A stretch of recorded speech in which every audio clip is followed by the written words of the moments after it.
Welcome back to I Did This Instead of Killing Myself, a stand-up comedy and lifestyle podcast I host here out of my apartment. My name's David Bakker. It is the week of January 24th, 2022. Hope you're having a good Monday. I am not having a good Monday.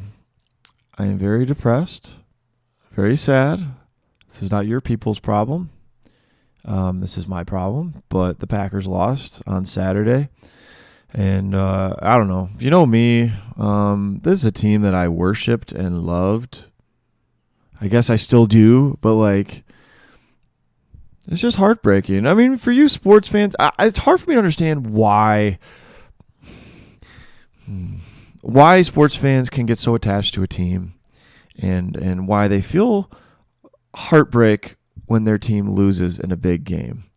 But serious sports fans know what I'm talking about. It doesn't make any sense. It's silly. There's way more problems in the world than just that. But it's real. You feel like emotion over it. Like it's like when a crush rejects you when you're a kid. You know, like you send them that note, do you like me or no? Or like in elementary school. It's like that. You're not going to marry him, most likely. But like it still hurts. I feel like a kid. I started watching the Packers when I was in first grade. So it's like, I don't know. When they lost in the NFC Championship game a few years ago to the Seahawks, I legitimately cried. I wept. I think I was 27 years old, and I cried. I didn't cry this weekend. I didn't think about offing myself, though. Did this instead of killing myself. But we did another podcast episode, so I didn't have to do that. I'm not actually suicidal. Whatever. So, anyway. The good thing about comedy is, like, comedy doesn't really let you down. I mean, even if it does, even if you suck, like, you hate yourself, but you always can come back to the next mic. And there will be another season of Packers football. But anyway, we'll move on. That's all we can do. So we have a great week this week. Great episode. I'm excited about this week's guest, and we have a good week of local comedy. But before we get into any of that, we're going to do our audience joke. So last week we started this. I provide a word from a random word generator, and viewers can submit a joke. So last week, the word of the week was bean. And we had 3 jokes submitted. And thank you so much to these 3 people that submitted a joke. Our first joke is from Christina Elliott. Hi, Christina. I like this joke. So in parentheses, it says, to be read only in Bill Reiner's voice. So I have an idea for a movie based off the book, The War of Art, but instead of winning the battles of inner creativity, the cast eats a bunch of beans and tries to resist the urge of flatulence. It's called The War of Fart. There's a lot going on here. Christina clearly watches the show because we talk about The War of Art, and Bill Reiner, who's also a local comic who was on the show, he does jokes about movies. So that's great. I love it. I can't really do a Bill Reiner impression. Sorry, Christina. So love that. Thank you. Second joke submitted by Ben Jennings. There was a secret box that said, do not reveal contents. I knocked it over, and what fell out was a collection of every Sean Bean movie. I guess you could say I spilled beans. The show could have been better if I gave a shit. Get it? Shit? Because of beans? All right, I'm done.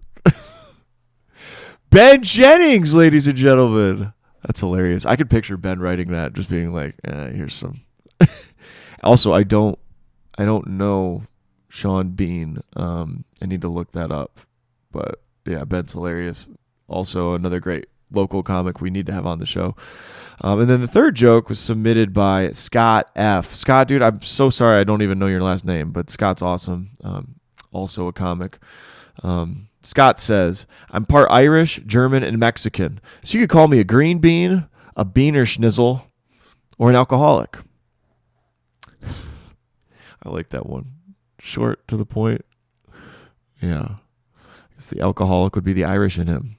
So thanks, Christina, Ben, and Scott. You guys are amazing. I need to think of something to give to the people that submit these jokes. We may pick a winner or something. I don't have anything for this week, but thank you guys. All right, so we're going to do it again. So the word of the week this week is cucumber. Lots of possibilities. Cucumber. Anytime the word is phallic shaped, go crazy, y'all. Vegans, cucumbers, Veggie Tales, whatever. So if you have a joke about a cucumber, just type something out in the YouTube comments, and we'll share them next week. All right. So our guest this week, Rhys Foulke. I love this guy. I met Rhys in Charleston. Very funny young comedian. He's 23 years old. He's currently a junior in college at Loyola Marymount University in Los Angeles, hustling in the open mic scene and studying in school. He's studying theology. He's a recent convert to Buddhism, and he's the host of the Ramblings of a Mad Guy podcast. So check out the podcast. In this interview, we talked about the open mic scene in Los Angeles, his start in comedy, Buddhism. We talked about meditation to a state of vivid hallucination. So if you're interested in meditation, especially ones that lead to hallucination, past life regression, crazy stuff that I didn't know a lot about, I think you'll enjoy the interview. We talked about a lot of other stuff too. All right, before we get into the interview, though, here's what's going on this week in local comedy here in Greenville and the South Carolina area. If you're not from here, you can feel free to skip ahead to the interview. Skip ahead 2 minutes. All right, so this week in local comedy, the week of January 24th, 2022. On Monday, we have in Columbia, Michael Garrick's birthday roast. This was supposed to be last week, but it got rescheduled for tonight. That is at the Joint. Show up and support. Say happy birthday to Michael. Should be fun. Here in Greenville, we have the Coffee Underground open mic hosted by No Expectations Comedy, Travis Thubband and Craig Holcomb. On Wednesday, we have the Radio Room open mic hosted by Adam Schulte starting at 8 o'clock. No cover there. Contact Adam to sign up or sign up a little bit before 8 o'clock. On Thursday, we have the Jokes Out Loud comedy show here at the Greenville Comedy Zone starting at 8 o'clock. Tickets are $10. Available at the door or at greenvillecomedyzone.com.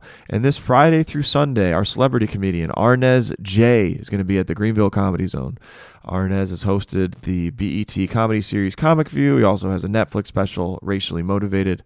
There's 2 shows on Friday at 7 and 9, 1 show on Saturday at 6 and 9, and 1 show on Sunday at 7 p.m. Tickets available at greenvillecomedyzone.com. All right, that's it for local comedy. I hope you guys have a great week, and I hope you enjoy my interview with Rhys. Here it is. Got it. Looks good, man. All right, sweet, brother. Rhys Foulke? Yeah, that's it. Thanks for coming on, dude. Of course, my man. I'm so happy to be here. Only 5 minutes late?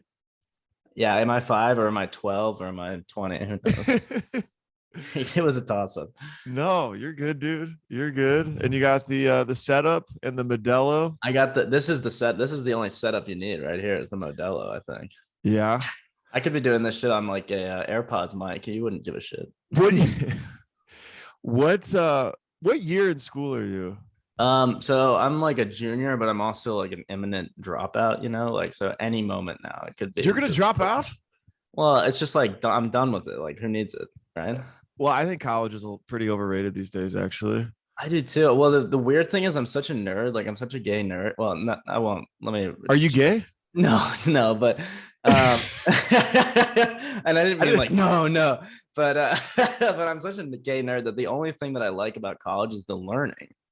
So like, but well, that's the whole thing. Yeah, right. Well, that's the good thing. I guess if I'm like Socrates, then that'd be the right reason to go to college. But I'm kind of done with the learning. Even I just want to do real things now. Yeah. I was gonna say if you're a junior, mm-hmm. you should be getting hammered on Modelo's. Well, yeah. I mean, don't get me wrong. I'm still living the college life here. I'm not taking too much responsibility for my alcoholism. Like, I'm not addressing that in any way. Where are you going, by the way? And I'm going to be asking a lot of basic questions. It's chill. Of course, I love it. I go to Loyola Marymount University, so I'm out here in LA, Los Angeles, and I'm studying theological studies. Wow.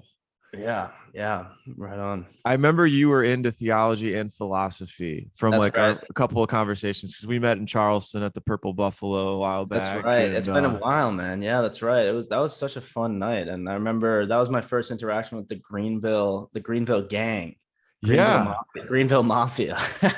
yeah. Well, that was the night of the Ellie Burrow mini bar, right? So you met uh Whitney Rayner that night and hmm Dante Anderson. Yeah, well, we actually met. This is such a grandfather thing. It's like, actually, we met on July 18th, not 23rd, but like a Back in the week. day, yeah. Yeah. Because the first night I met you was Purple Was at the Buffalo, Purple and Buffalo. I Yeah, think just I was there, or it was maybe Miss just Micah you. was there, but she's It, Charlotte. it But was you and a German chick. Who's the yeah, German? that's Miss Micah. That's Miss Micah. She's Okay, from okay. Charlotte, so I actually don't even see her that much. But Right.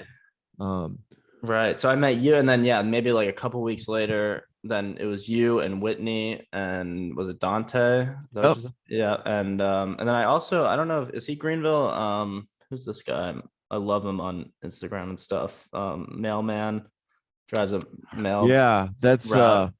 God, what is his name? This is so bad. This is so great. Like Donovan Stroud. Donovan Stroud, I feel like exactly. I'm having a brain Yeah, aneurysm because I'm good buddies with yeah. him. Like, why can't I remember it? I'm a freaking Yeah. idiot. Yeah, he's your friend, actually. Yeah, fuck you, man. I don't Ah, know. he's all right. He's kind of an idiot. He's kind of no, I'm That's just kidding. I funny. love Donovan. I know. But dude, yeah, I love that. And honestly, like you're going back. Are you going back to Charleston? Do you have any plans to do that? Yes, Or is your future open ended? dude, my future's so open-ended. It's like I receive information and I release it back into the universe immediately as I get it. So so anything could literally happen. I flow like water here, but actually that's not true because well, it is kind of true because I was set to go back to Charleston on the 17th, right? And I Uh-huh. just heard some miraculous news that my exam is going to be online. And so now I can go back like tomorrow if I wanted to. Okay. I got to change my ticket and shit. But yeah, I'm going to be back there real soon and for the whole month. Hell yeah. Well, I love that Charleston scene. It's And so much fun. in fact, dude, like you guys inspired kind of the social stuff. Like we didn't have that going on. And like the first Yeah. time I saw you guys at Purple Buffalo and like you guys all went out to the bar afterwards and like Yeah, just so the much vibe fun. you guys had. So much fun. It was Yeah. it was amazing. And like We're a we bunch came, of degenerates. Yeah. yeah, it was great. And Yeah. I don't want to like I'm not like don't want to take credit for anything, but I got back and I was like, dude, guys, why aren't we like this is what the Charleston crew does, this is what Yeah. Rhys and Doug and all these guys like Yeah. they Go bond ahead, and just go ahead and get drunk and get yeah, DUIs and do karaoke. Yeah. exactly. So we started doing that like every Great. week and Great, man. and it's Great. really helped a lot just in terms of hanging out and stuff. And Oh, sure.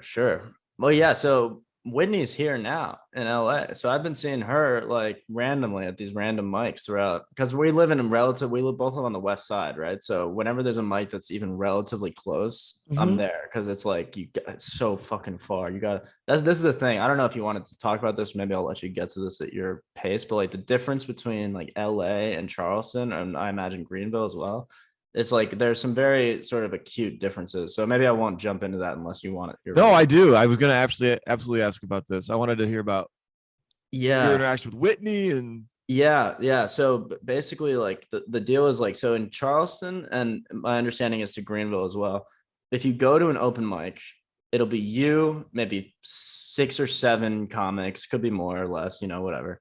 And then like maybe 3 or 4 audience members, or like maybe even 10 audience members, or 15 if it's like you're lucky.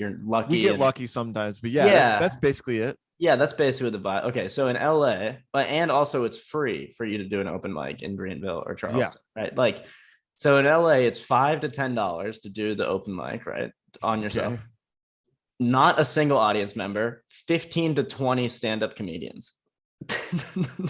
None Are the of them. comics dicks though? Do they try and It is listen so. and Yeah. laugh at what's funny? Or Yes, it's so dependent on the mic. So like I'll do this one, and this isn't going to mean anything to anyone, and it shouldn't. It absolutely shouldn't. But I do a mic in Glendale, right? And so Uh-huh. Glendale, they're dicks. They're fucking, the comics are all salty that they're not famous, even though they're not funny. And then, and you know, they do the clapter thing that they're looking for the clapter, half of them. What's the clapter? What does that mean? This is like when you say something that's like politically true, and but people don't find it funny, so they don't laugh, but instead they feel like they have to agree. Oh, So so they clap. pander. Yeah, so they pander. Yes, there's a lot of pander, and I'm not. Let me not generalize to every single person in the area of Glendale, right? But like this one mic that I was hitting there, I was just having the worst, like most negative experience, and then I was extrapolating it to all of LA. But then I hit, actually Whitney helped me find some mics that were closer by and that had like younger people that weren't as salty, you Mm-hmm. know. And so I've been finding these mics where people are like super supportive, and it's all comics still. You still pay $5, but at least you're getting laughs. People want to hear your jokes. People are trying Right. to listen and be attentive and things like that. Yeah. But yeah, How and many there's not as mics? much drinking. What's that? So there's not nearly as much drinking here for a couple of reasons, I think, around the comedy scene. I don't know. Do you guys, when you go to the Comedy Zone in Greenville, do you people getting hammered, or what's the deal? Oh, I don't drink at all, Yeah. but that's because I don't know. I just needed to get my shit together because I'm over 30. So that was a personal decision. Yeah, you're not a junior in college anymore. Yeah, dude. If I were your age, I would be getting smashed every day. Of course, of course. But I'd say people drink here. I don't know that anybody gets sloppy drunk, but Yeah. I don't really see it either as like we have to be sober and like Right. that's a big thing. Right. And I don't really give a shit. I'm around people that drink all the time and I don't care at all. Yeah. I don't mind it. I think the thing is people want to get drunk here. They really, really want to.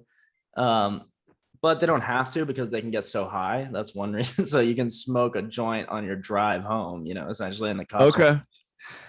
So then there's that. So people don't feel like they have to drink because they're smoking. Most of the mics, like half of them, it's like, you know, you can bring your own alcohol if you want, but there's no bar because it's like all these sort of like windowless rooms, you know, like with like one stage and 20 chairs, folding chairs. Really? So it's not in bars always. No, so there are, yeah, but yeah, there are obviously at some bars, but for the most part, it's actually not, and it's mostly these like sort of almost like audition rooms, if you want to think of it that way. Okay. So that's kind of cool, actually, to have a dedicated room without distractions, even if they are assholes. That's what it is. No, that's what it is, exactly. And I'm thinking of one place which is excellent, and that one's more of a theater. It's called the Fanatic Salon.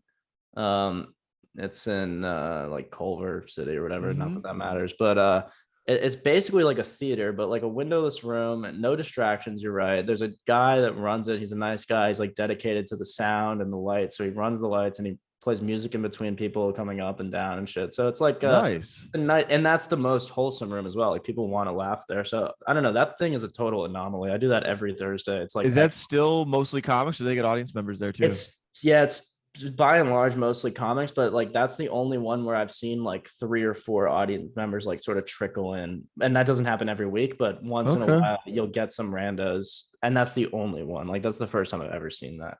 Otherwise it's all comics all the time. Yeah, all comics all the time. Yeah, that'd be hard. It makes you a lot better though, let me tell you, because you got to figure out a way to make them laugh.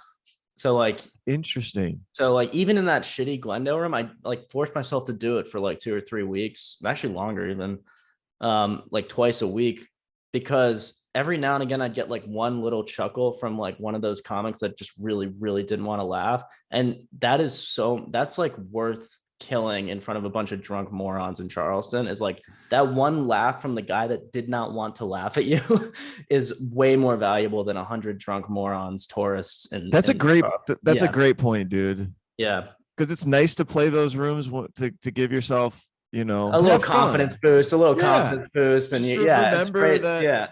You know, you don't want to torture yourself every time. Exactly. But to get a real barometer of how funny your jokes actually are. I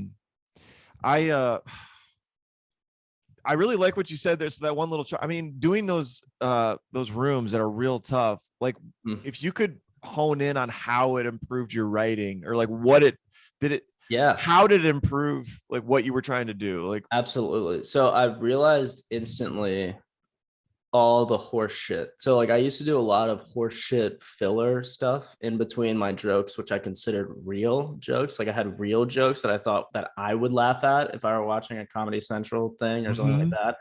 And then I had jokes that were just as good as I could get, and I don't have enough like material. Like I can't think of enough stuff to fill up 5 minutes or 10 minutes or whatever it is. So I have these like sort of like one-liners, sort of cheesy one-liners, but there's nothing deeply like true about them, right? And so what I was noticing is that whenever I would get that little chuckle from the guy that didn't want to laugh, it was only ever from like Real. the real material, and those cheesy little like one-liners that didn't mean anything and had no truth. Can you give me an example of a cheesy one-liner that doesn't have a lot of for truth? sure. Okay, for sure. So I actually just retired one because it was like childishly funny in that I thought that the context was funny, and maybe it's still funny. Maybe I should still do it. But so okay, so how's this? So I noticed that a lot of companies they changed their business model for COVID. I think that's great. But I did notice that Chuck E. Cheese started delivering, which I thought was a little bold for like an arcade. You know what I mean? Like I never remember going to Chuck E. Cheese for the food. Yeah. Like the only reason I ever went to Chuck E. Cheese was to get molested in the ball pit. Like I don't. So I think that's funny, and I have a little callback to it. I have another joke that can call back to it if I wanted to. But the thing is, I never was molested in a Chuck E. Cheese. So I was telling it, and it wasn't really that true, and people were catching on to that. So that one's more borderline. There's some that are really bad. I mean, that one I remember because I actually like it a little bit. Chuck E. Cheese delivering is funny to me. Yeah, I mean that's a funny concept by itself. The fact that Chuck E. Cheese is even fucking delivering. I mean, what the hell are they doing? Who is the Chuck E. Cheese delivery driver? It's a literal rat. He's like the lowest on the totem pole. Like, yeah. Like the Papa John's guy can flex on the Chuck E. Cheese guy. Because, right. If you get fired from, it's the only guy the Pizza Hut guy or Papa John's guy can flex on. If a Pizza Hut driver gets fired for like touching a kid, then he can go work at the Chuck E. Cheese and be a driver there. Even the Little Caesars guy who has the $5 hot and ready on demand. Yeah. Like, you work for fucking Chuck E. Cheese. Kill yourself, bro. Yeah. That's I don't know. Exactly. I like that idea a lot. No, that's a good. That was maybe even a bad. I think what happened is, if I'm being honest, David, I'm on a podcast right now, and you asked me to tell a joke, and I'm not going to tell you a bad joke. Well, I'm not going to tell you any jokes. That's how I am. Dude, I'm such a hypocrite. I don't want anybody to see my stand-up like ever. I don't want my family. Dude, I like your stand-up, bro. It's fun. I like it. Appreciate it. I loved it every time, both times that I've seen you in Charleston. And now that I think about it, I don't think I see you posted a lot on Instagram or anything, but you should. No, I appreciate it, man. I don't know what I'm doing. It's hard to be honest with yourself about your material. I never know exactly where to. Yeah, that is the hardest part. Well, so the other thing, and this is such an LA fucking thing, but I did it so anti-LA, and I don't even know if you're going to believe me, and you won't. But the thing is, I started meditating, right? Oh, I would love to talk about this. Yeah. I don't think that's. No. It's great. Yeah. No. Well, so anyway, so I've recently been able to meditate myself into a state of vivid hallucination. So like I said, I'm able to filter out all of my thoughts and empty my mind pretty quickly now in meditation. And then once you do that, and then you stay in that state of unconscious thoughts, images, and random word association and weird stuff happening deep in meditation, when you've cleared your mind, then you go to a deeper place, which is actually not empty at all, but vividly hallucinatory. So the way that I started this is sort of almost like a hypnosis on YouTube, which was a past life regression hypnosis. And now, is this available to anyone? You can find it on YouTube. Okay. Yeah, I can give you the link. It's so easy. If you look up past life regression on YouTube, it's like there's one that it's about an hour long, and it has like pretty much the most views. I think it's 1.9 million views, and it's an hour long, and it's like a trippy photo is the thumbnail, right?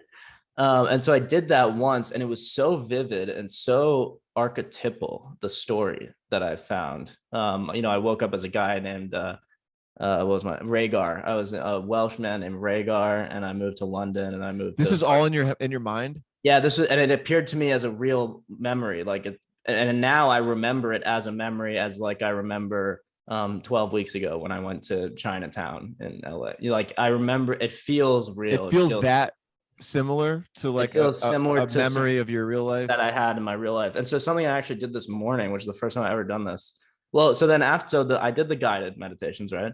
And eventually I was like, okay, if this is real at all, if there's, and I'm not saying real like they're really past lives, but if I'm really accessing a part of my unconscious mind, which is archetypal in nature, in the sense that it teaches fundamentally true stories and things, Yes, I'm right with you. Yeah. then I should be able to access it by myself without the help of this guide. And so I did. And I tried that and I became a frog. I became a frog. And I think it was like a prehistoric frog because I didn't recognize it. It was very like weird looking. So I did that, and it only had a few moments of consciousness in its life that I could remember, and it was just beautiful and amazing. So then I was So the like, frog experienced consciousness. yeah, I well, yeah. didn't. So small, according to Buddhism. So this is what converted me to Buddhism as well, because all this shit is lining up. Like I did all this first, and then I heard about Buddhism, and I started looking up Buddhism. I was like, wait, this is exactly what I've been experiencing. So I think they're onto something. I think really what all religions do, and Christianity is a lot closer to it, to the true truth, the capital T truth, than people want to give it credit for, I think. But what all religions do is they attempt to describe, and all philosophy structures actually, is attempt to describe the capital T truth. And none of them are 100% correct because it exists in a dimension which we can't comprehend. It exists in the fourth dimension at least. Right. So that's what all religions try to do. I think Buddhism is relatively the closest. By using Buddhist tactics, I'm able to hallucinate myself into archetypal stories. And one of which this morning, you'll find this interesting. I Do you free practice this daily? Oh yeah. For hours a day, I meditate. Holy shit! Yeah. I This think it's is the only great. way. Yeah, no, I want to start you absolutely should. meditation You just as a should. way to relax. I didn't know I'd be Mhm. turned into a frog or a Welsh guy. Right. Right. And I don't think that's the first step. So another thing I can do is send you, the way I started was another guided YouTube video. This was Mhm. like back in high school, essentially, maybe even like freshman year of college. And it was just a thing to help you relax. That's exactly what it was. It was 20 minutes long. It would just like chill you out. It would kind of give you Yeah. like a body high, but I Yeah. didn't really get the meaning of it yet. And then Mhm. now I do. I'll put links to all these Yeah, I'll send them all. references in the description of this episode. Yeah. But yeah, dude, and I want you to continue really quick. The meditation thing, I Yeah. find, especially since I got sober, my Mhm. mind is always like aware of shit. Yeah, And it's it just tangled. becomes exhausting to where It's like I'll take chaotic. naps every day. Like I have to take a nap before I do stand up. Mhm. I don't know. I'll put a lot of creative energy into like writing or Mhm. my day job, and then I'm like, I just need to check out. Yeah. And rather than I'd kind of like to, rather than crushing a bunch of food and knocking myself out, because I'll do that too. I'll overeat and then I'll take a Yeah. nap. Yeah. I'd like some sort of meditation exercise I thought would be helpful. Oh, You're getting yeah. into the spiritual side of meditation. I want to hear all about this. So tell me Yeah. where I left you. Yeah. Well, let me just say, well, yeah, I think absolutely meditation could help you if you're feeling, what it does is it orders your thoughts. That's all it does. And so if you're feeling like your thoughts are chaotic, that they're entangled, that you jump from one anxiety to another constantly, and that's exerting your energy and causing you to need to take naps. What a nap is you entering your unconscious mind, but totally without your conscious. What meditation is taking your consciousness and plunging it into your unconscious mind. So I think you could replace your naps with meditation, essentially. Anyway, Okay. but anyway, so and that, I think that would be beneficial to you. But so the thing I did this morning was, it was weird. So I don't know why, but like I said, I think that all religions describe one thing. So I thought it would be kind of interesting if I tried to pray to the Christian God in the same way that I meditate and commune with my unconscious. And so I did, and I prayed to God the Father, and I heard his voice vaguely in my head. And then he was very stern and very, very, I sound like a literal psychotic person, but the thing is, when you have a psychotic break, you don't then operate in your life normally. I feel greatly at peace, you realize. So it's like I'm having these hallucinations, but they're controlled. I control them, and in fact, I'm not closed to the idea that I'm actually creating them. That they're simply archetypes that exist deep within me that I'm unveiling, and not actually some cosmic thing that I'm like some chosen person. Anyone could do this, is what I'm saying. So by God the Father here, I might mean whatever my deepest conception of what God the Father would be, Sure. which would be a good person or a good thing. So he was giving me stern wisdom. I said, God, okay, great. Can I speak? Stern. What kind of stern wisdom did he? So I asked him, what am I here for? And he said, why should I tell you that? Like, I'm not going to tell you that. And so I said, well, that's fair. That's pretty funny and fair. And I laughed out loud to myself while I was meditating this morning twice. Another thing, I just asked him if he was real. And then he said, what do you think? And then he essentially said, yes, but only as real as you make me, right? Which is the idea that all religions are as true as they are true, but they don't get it exactly right. No religion gets it exactly right. So then I was talking with him, and I can't remember our conversation that well, but essentially I got the gist of it, which was like, you gotta go out into the world and you gotta do what you gotta do to be a good person and to progress yourself and humanity with you.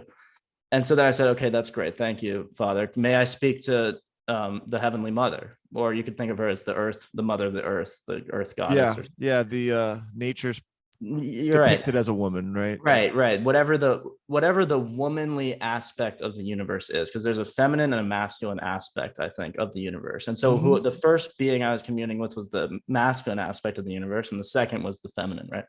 And so I asked her, I said, Mother, what wisdom do you have for me? And then she didn't answer, and so I said, well, before you give me any wisdom, can you just fill me with your love and your compassion? And so she filled my body with this I really felt like a radiating sort of like peace and like vibration throughout my skin and my body, right? So I said, okay, well, I know you're here, so you're not ignoring me. So Mother, again, can you give me some wisdom? And then I heard this fucking song playing in my head, like way back in the back of my head. I got a pocket full of sunshine.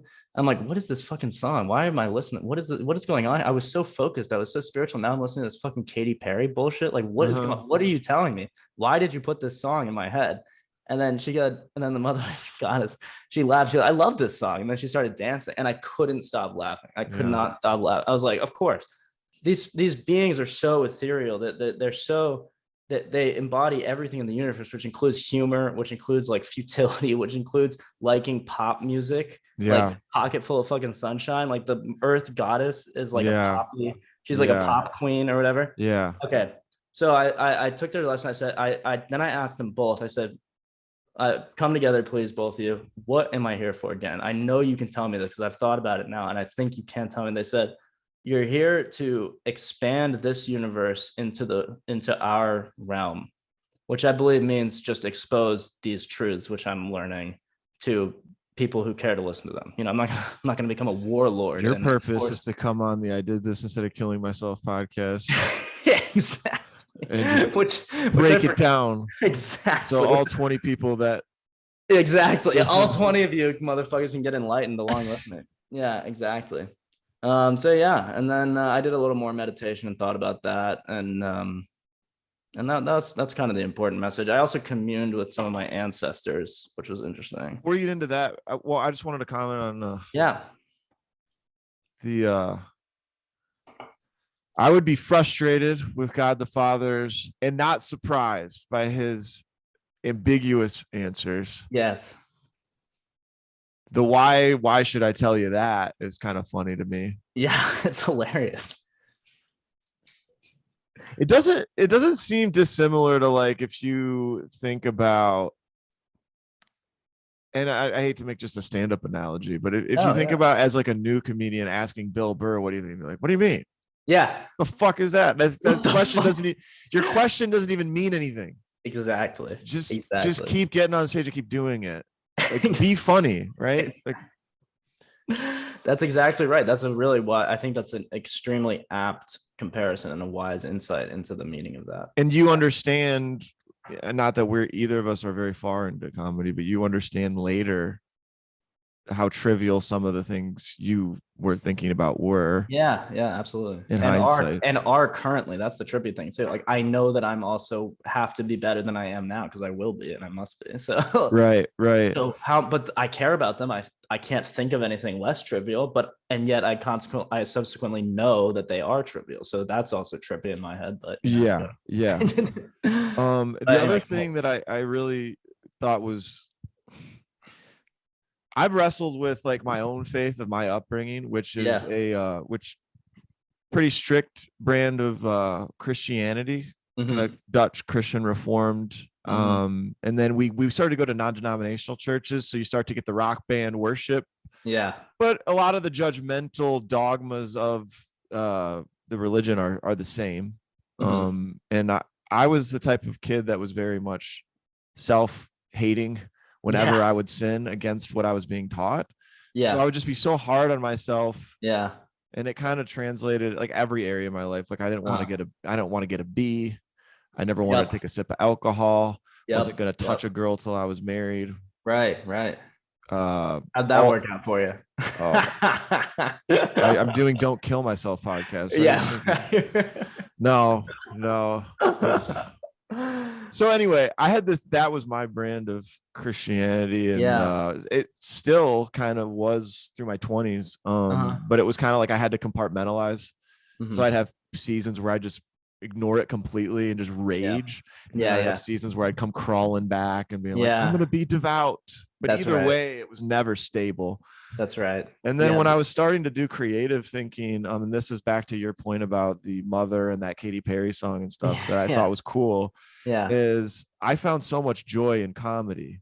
Mm-hmm. And I was like, where is comedy in the Bible? Like, Mm-hmm. why isn't there a monologue of Jesus with the sermon on the, like, why could, I mean, Yeah. there's not literally going to be comedy in a sacred religious text, I No, but suppose. But there is as well though. If you really look, it's hard to find because it's so old. But anyway, sorry, go ahead. yeah. Okay. There probably is then. And maybe I Yeah. just wasn't, but I didn't, I don't know. I had a hard time reconciling kind of the dogmatic interpretation I had as a child and then as a Uh, dysfunctional adult with yeah.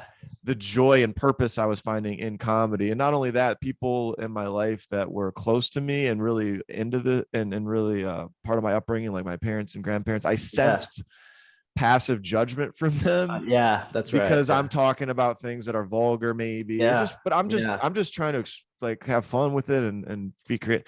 So I Well, had a you're real doing the problem yeah. reconciling these things. So I Yeah. thought it was cool that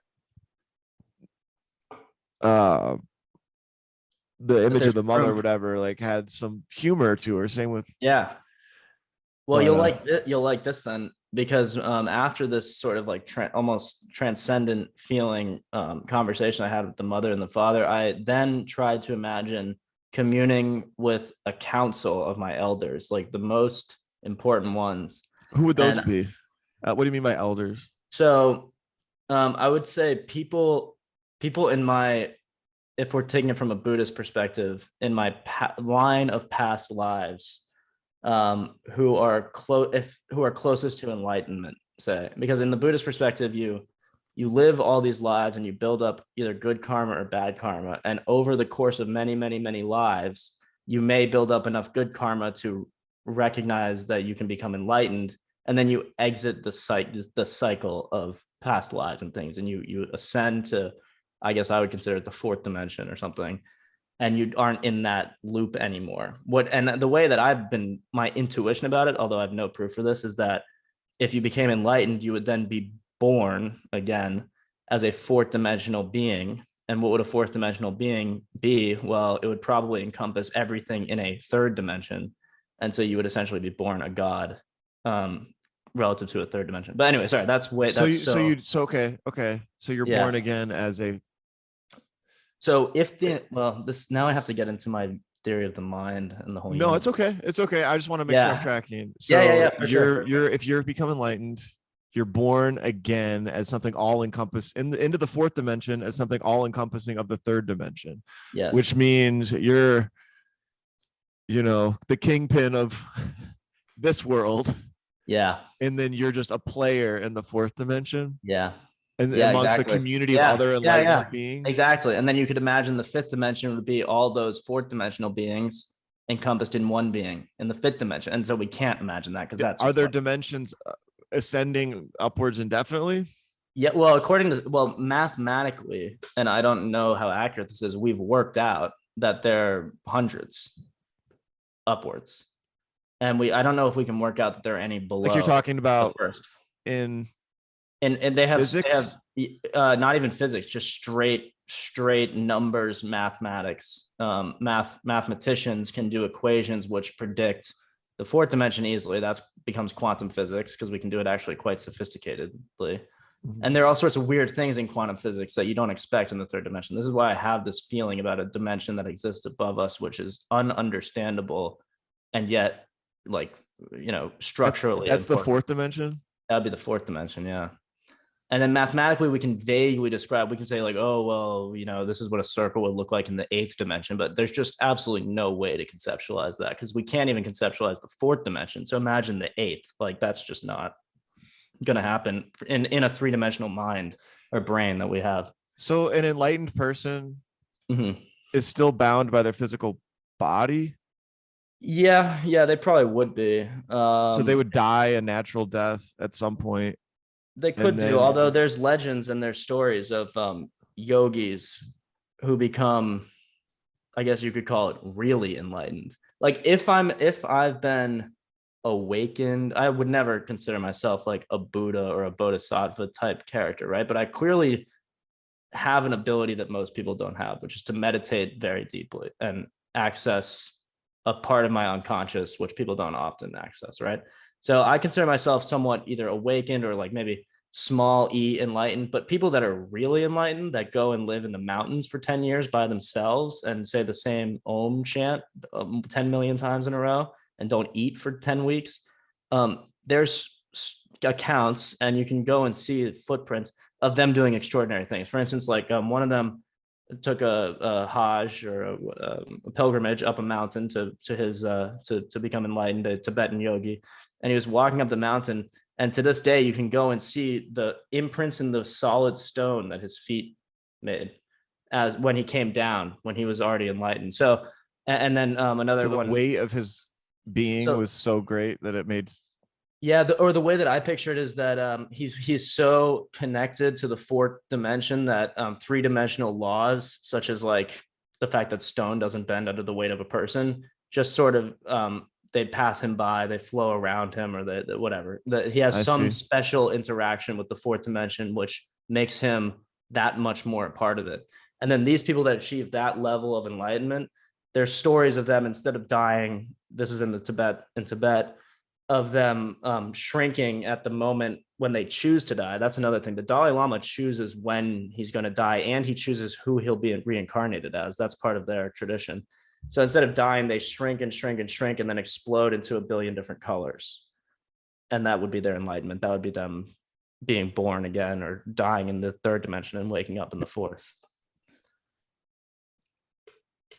Damn. Yeah, it's tough. So I'm nowhere near that. I don't want to be. I don't have that. I don't need to go be a solitary monk. I think part of my thing here is that I need to be a part of society and try to be as a good a person as I can and try to help other people be good people. Okay. And what these Tibetan monks do is like, that's super cool and like desirable. Like I'd love to have superpowers and shit, but at the end of the day, it doesn't really help. Like at the end of the day, the average person just doesn't believe that shit.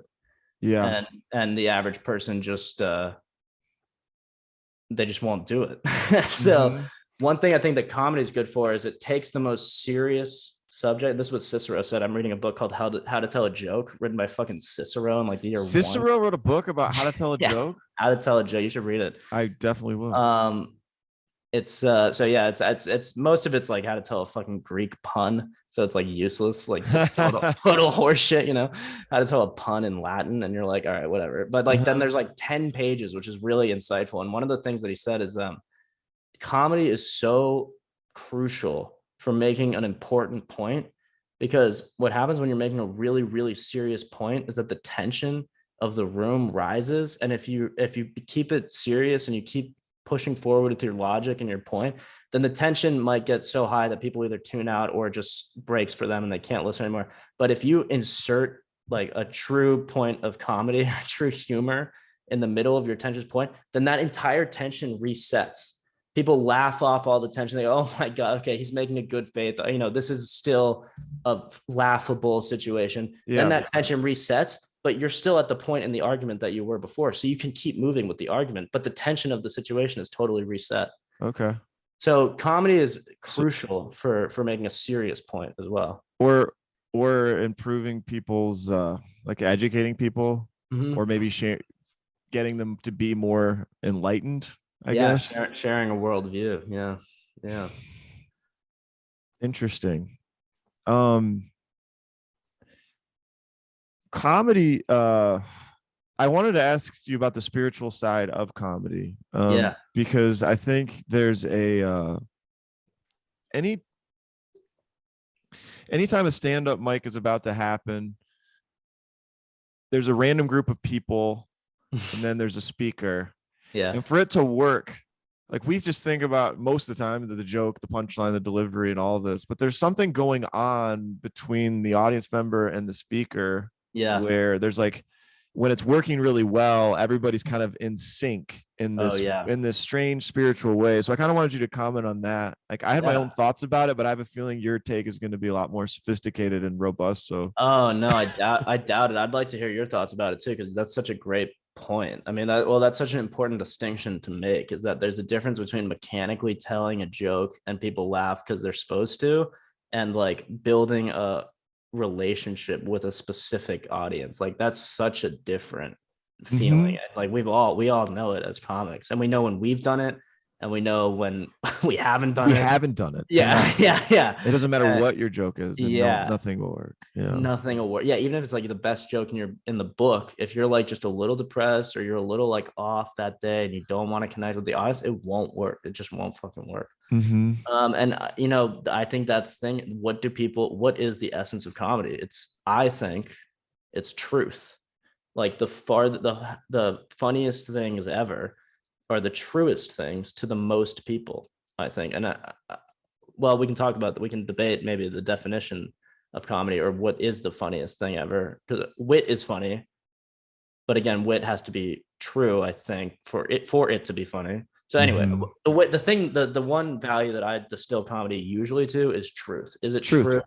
Is it really true? Is it capital T true? Yeah. And so when you build that relationship and you're making eye contact and the audience feels as if you're really telling them this thing, this story, this joke, this thing, and they're with you on that, then they know that it's true, or they feel that it's true, and they sense the honesty. And I think that's that special feeling. So I was just going to say authenticity is the word I think of. Authenticity. Right. Which is almost synonymous with truth. It's like you're being truth, sort of. Because it doesn't. You're not just saying true things. You're embodying the truth is what I think I mean by authentic. That's exact. That you're so right, and that's such a better distinction, because you're so right. Because I lie all the time in comedy, like in my comedy, like I lie, but it's about being authentic. That's right. And even a joke you've delivered, I think it's helpful if you've delivered it a bunch of times to do your best to embody it like you're saying it for the first time in a true, real way. Every time. Actually. You're like, this really does frustrate me. Exactly. What is this? I've said these words in this order this a billion times, but oh my gosh. But it's still fucking, But I just what's the deal with this thing? What's the deal with fucking airplane peanuts? Like, God, what is the deal? Yeah, it's funny. I have a joke about boiled peanuts. I do now. I kind of hate the joke, but let's hear it. I told one. It's just that. Let's hear it. It's just that they're disgusting. They got me the table, and I was like, dude, somebody sucked on these already. We gotta send them back. That's such a stupid little thing. No, that's good. No, it's true, because why are they so fucking wet? Like, I don't want to. Yeah, how does this? I don't want to eat moist. I'm like, anytime I eat any food, I think this. Make this better if it were soggy. I'm gonna exactly right. And then I make fun of the pronunciation. How Southerners say, they don't say boiled, they say bald. Yeah, that's right. Bald. And for some reason, people laugh when I do a Southern accent. But do you? Yeah, where are you from? I don't even. I'm from Michigan. Oh, that's right. I'm sorry. I'm looking for a note from Gary Shandling because it has something to do with authenticity. So I found it. So This is Gary Shanley on Charlie Rose. He said, "What I'm struggling for isn't to entertain, quote unquote. It's to be honest in the moment. I don't feel I'm struggling to entertain other than as an insecure defense mechanism. The other half of that is the drive to be honest, be connected with some instinct that tells you how to be in the moment. That's talent." That's what he Yeah. said. Yeah, that's really wise, I think. That's a great quote.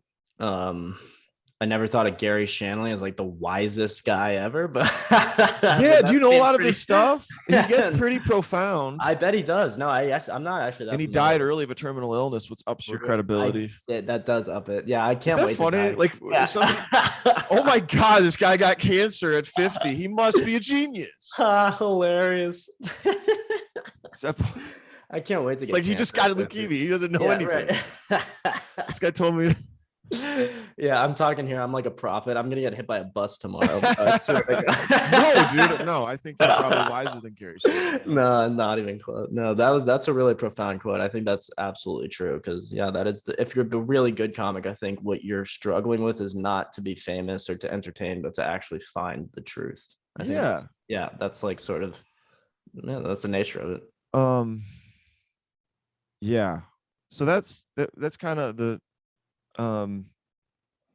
spiritual side of comedy, I guess. Is now let's talk about the dick size side. So let's talk about cocks and yeah, let's talk about cocks and shit. What the fuck? Why did we get into God? That guy's a fag. No, I'm kidding. No, I cut that out. No, you don't have to cut that out, but you can if you want. Did you say because you said fag? Yeah. I don't care. All right. Dude, so how long have you been following converted to Buddhism? That's really it's been like literally like maybe a month. It's like jeez. Yeah, it's been like so real. So the meditation came before the Buddhism. Okay. And what were you raised as? I was raised as basically like an Episcopal or like a Baptist, like Christian, Protestant Christian, but very casual. My parents, we went to church a lot, but then my parents got bored of church and then we didn't go to church. So then I was like, all right, well, I guess God doesn't exist. So what is your, what would be your analysis and or critiques of modern day Christianity in the United States? Yeah. In the broadly speaking, I guess. Yeah. In the United States, it's like relatively, well, it literally depends by church.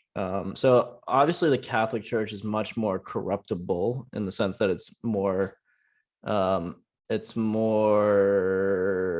there's some big fancy SAT word that I'm looking for, but it's more open to corruption, right? The possibilities are greater because the structure of it is so hierarchical. That's what I was going to say. Hierarchical. I was literally. Yeah, exactly. So it's easier for those hierarchies to get corrupted. Yes, they're so rigid. And their hierarchy is constructed by man, and so man has ego, and man injects his ego into everything he creates. And so if he creates a power structure, it's going to be based on the things that make individual ego like that. So it could be based on power. There's a common sort of like dialogue now that like the white male patriarchy runs the entirety of the United States, and so people argue that that's a power hierarchy, but actually it's much more complex. It's power. There's so many. Yeah, there's a lot of different power or dimensions of. Yeah, dimensions. So, but the Catholic Church was mostly power based, I think. But the thing is with the Protestant churches, they're usually fine, but then there's a trade off because it's much less hierarchical because basically anyone can become like a pastor of like a Baptist church, but that means anyone can become a pastor of a Baptist church. Someone might not know what the fuck they're talking about. And then they might be preaching to like a town of 100 people. Right. So and then you got 100 people not knowing anything. Accurate. This is why I like Buddhism, because it's individual. The Buddha is not a god. The Buddha says, well, I actually like Zen Buddhism because there's a quote in Zen Buddhism. There's a Zen Buddhist master, and he has one of his students comes to him. And the student thinks he's going to get like a good grade, and he thinks he's being super like, he came up with like a great question for his Zen master. He goes, Master, what is the Buddha? We all have the Buddha nature, but what is the Buddha? And then, you know what the Zen master said? What?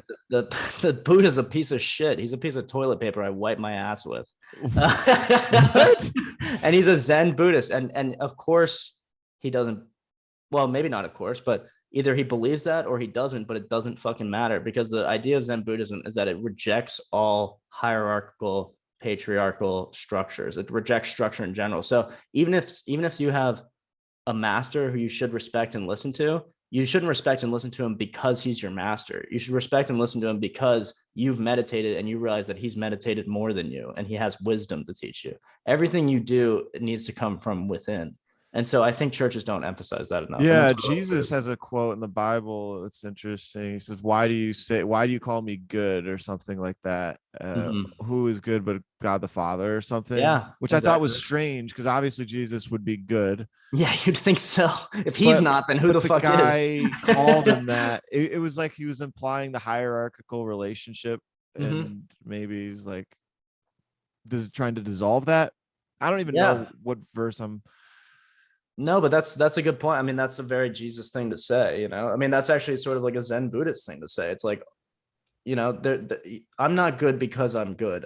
Like, if I'm good, it's because I got there myself, and that's how every individual person needs to get there. I'm not good because God sent me here, or some. I'm not some angel or something like that. I think that's kind of would be the gist of what he was saying. But Luke 18:19. Why do you call me good? oh, Jesus replied, no one is good except God alone. yeah, Um, yeah, that's interesting. what do you? I've heard of the interpretation of Christ in Buddhism. Hmm. It's something that's really interesting. Like they almost there's talk that he like went out east, became enlightened, and then came back, and that Yeah, explains sure, some of the miraculous things he was able to do, or whatever. What have you sure. done any of that research on? I haven't done empirical materialistic research on this, but I've thought very, very deeply about the connection between essentially I tried all religions, but the ones that are the most true that I found are Christianity and Buddhism. So I compare them a lot in my Yeah. mind. And so one thing, well, whether Christ actually traveled to the East and became enlightened by learning and meditating, that's certainly could be the case, possibly, sure.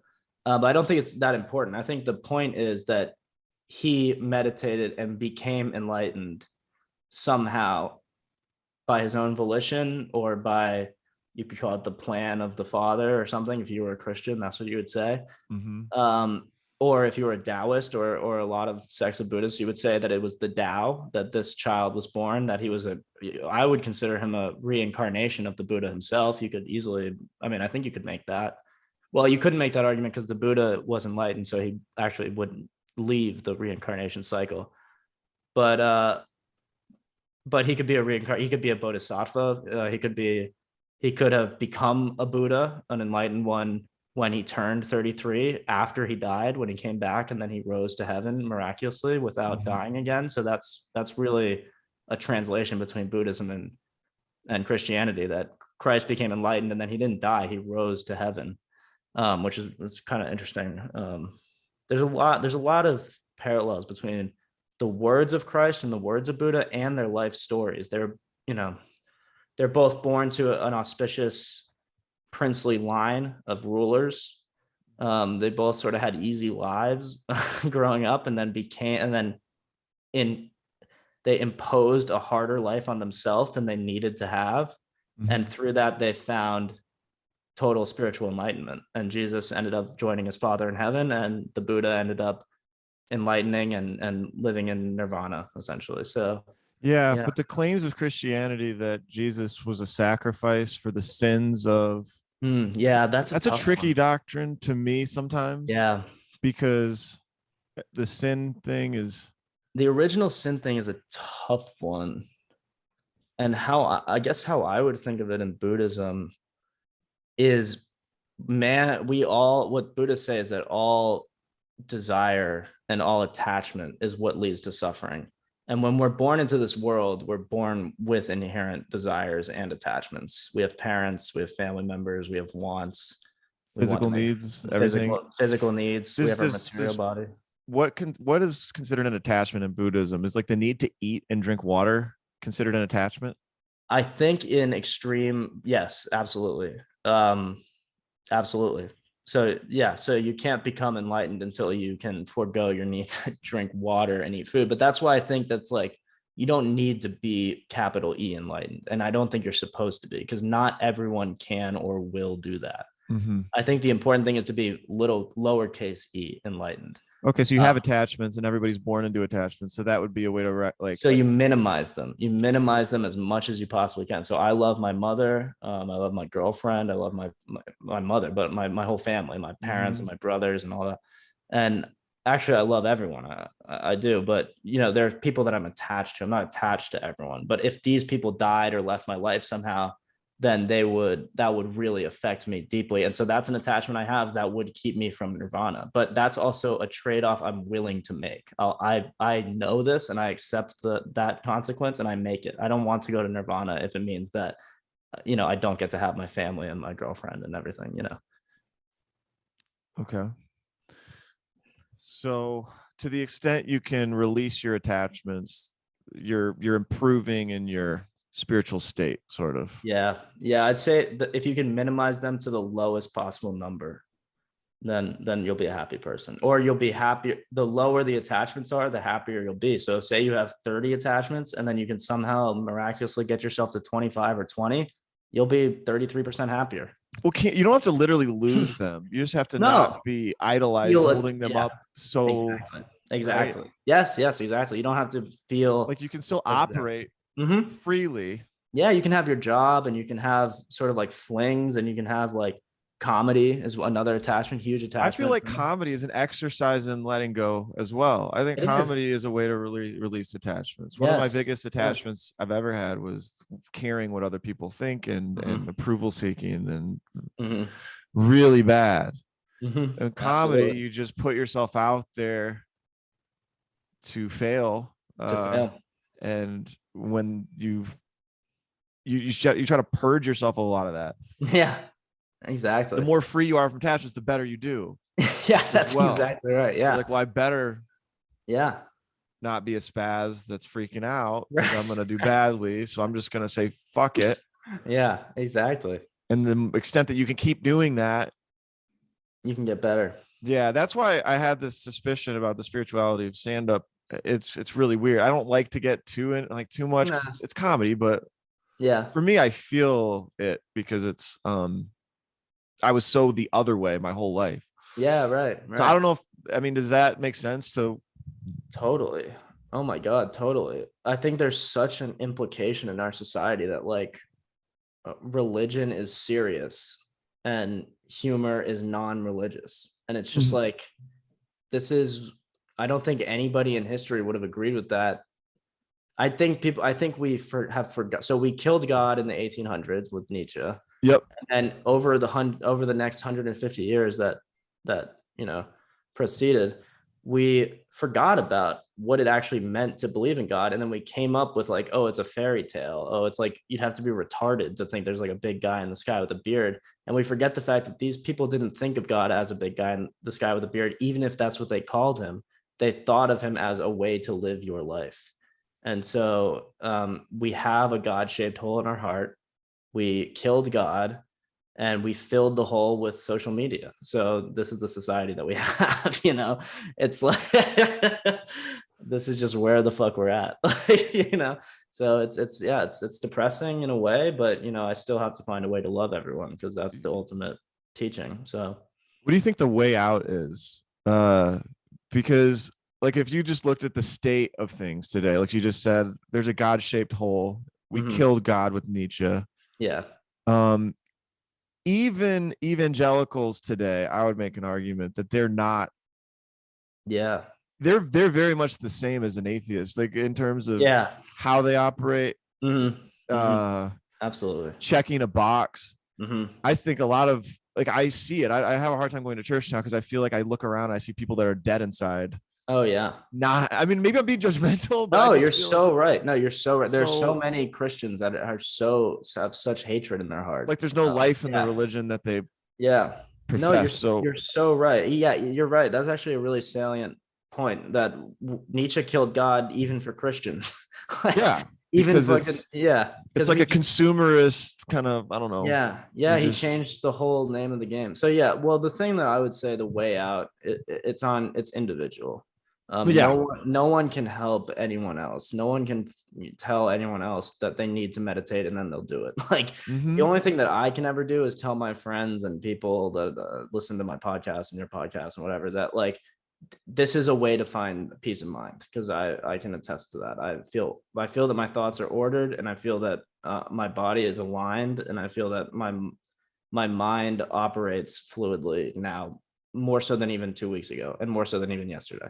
Yeah. So so the so that it works. So I can just say that, and you can believe me or not. That's a good Try it. evidence of the truth of something. Does it work? Yeah, and just To me- try it. I'm not saying believe me that it works. I'm just saying try Yeah. it. Like, Yeah. just fucking try it. Yeah, not to do a huge sidebar, but in the 20th century, I was an economics Yeah. major, and the great debate of the 20th century was which economic system should win, communism or socialism versus capitalism. Yeah. And there was a lot of academic arguments prior to the Soviet Union playing out against the West, and what ended up being the greatest evidence of the failure of one and the success of the other was that markets work.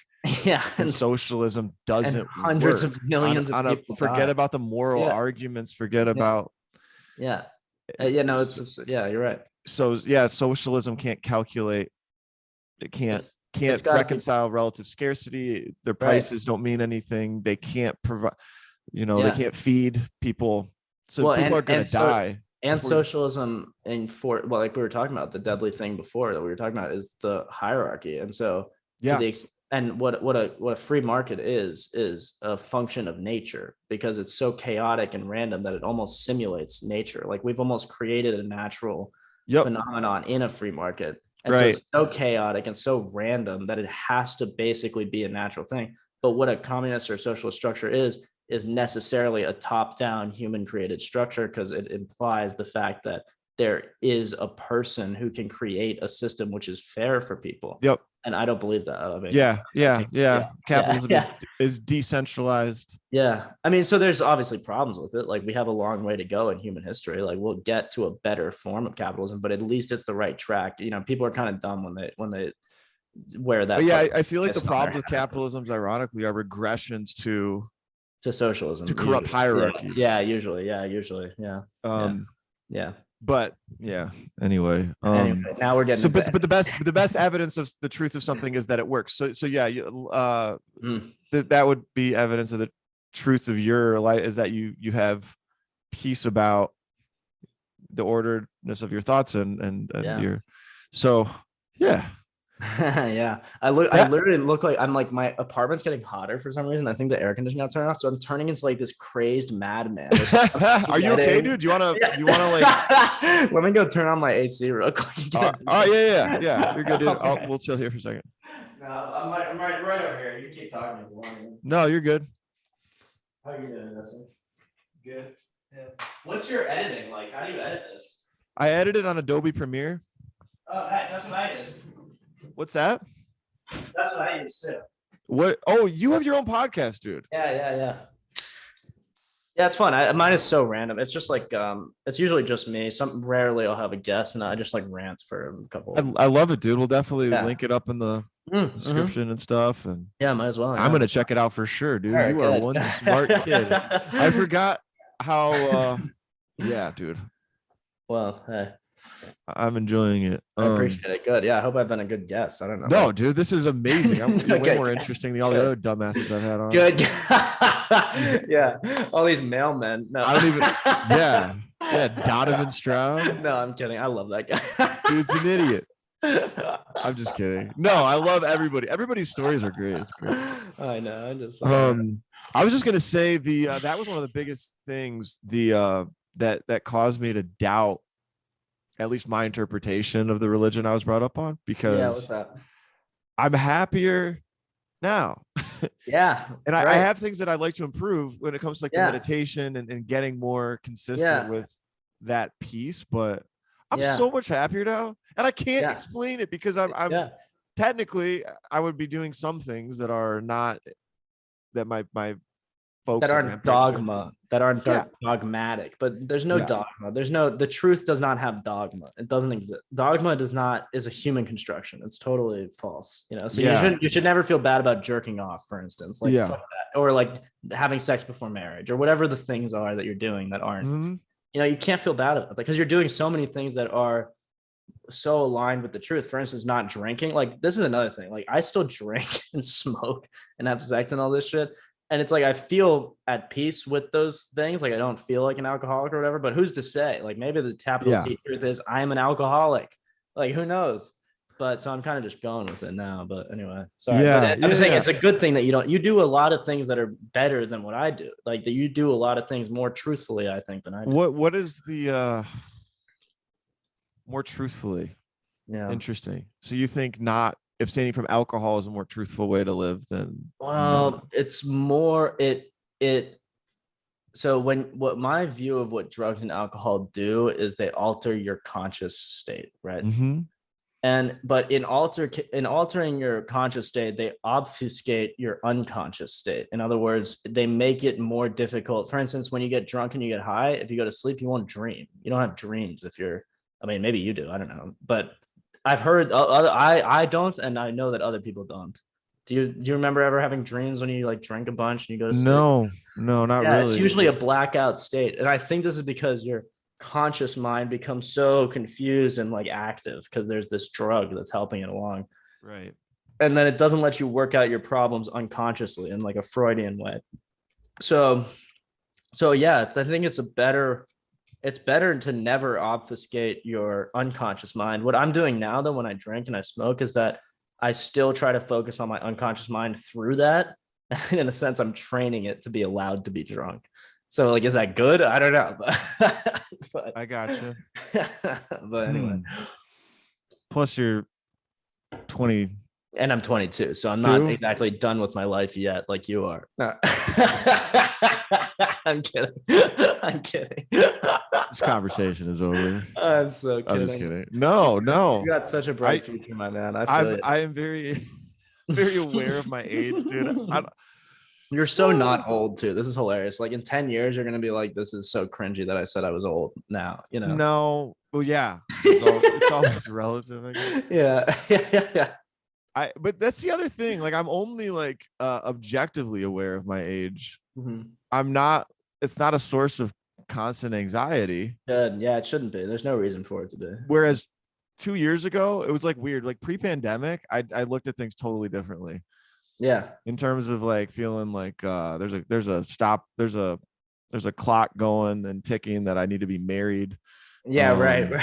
I literally, I was so goal oriented. Like I'd have this list of things like on my bathroom mirror that had like, okay, be intentional about dating so you can meet this spouse. That was number 3. Right. Then I had these financial plans and career things. Yeah. Well, that's not a bad strategy. I mean, I enjoy. I think. Yeah. Super helpful, especially some of the other things. But but behind it was kind of like, okay, anxiety. It was like anxiety. Like, this is what's going to make sense of my life. Aside from that, everything's a shit show, and I have no peace about any of it.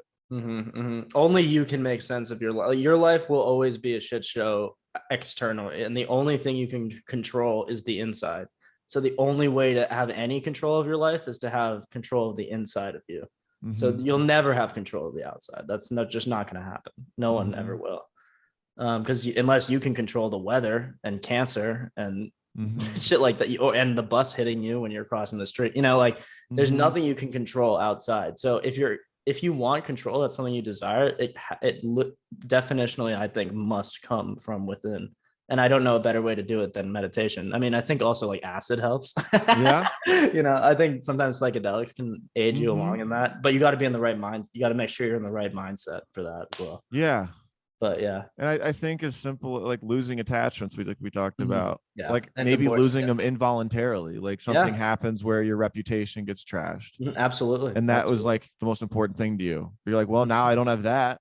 And then you realize it's not important because you realize it's not important. Exactly. There were 2 things that happened to me last year that led to me starting stand-up where failed job interview.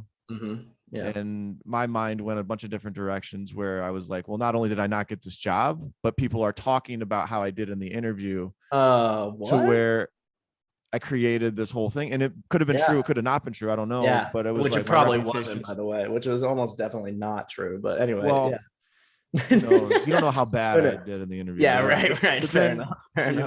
know, I I had I had no future with sales. I was like, I don't know. Yeah. I was like, what the fuck? I was like, well, Who wants a future with my sales? So that's my like, plan was like, oh, I was like, now you're what? done. Now what? But through that, now like I'm happier than I ever had been. Of course, But man. Yeah, that's all it's about, really. It's finding peace as well. interesting. Yeah. So, Buddhism. Yeah. It's really fascinating to me. I'm not saying I'm going to go become a Buddhist tomorrow, but I do want to Yeah. try the meditation. Yeah, sure. Well, I'll send those 2 vids along to you. The more digestible one is like 20 minutes, and then the more intense one where you visit a past life is like an hour. But Okay. we oh shit. What do you think while you're looking that up? Yeah.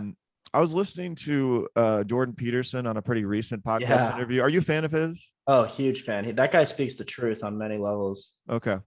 Yeah, I agree. I'm glad I'm glad you like him. Yeah, he's really there's few people that speak the truth as directly and carefully as he does. I mean, I certainly don't. I sort of aspire to that. He chooses every single word he says. Like, yeah, you can tell. You can I tell. like your communication. It's very Yeah. concise and intentional. Yeah. Go ahead.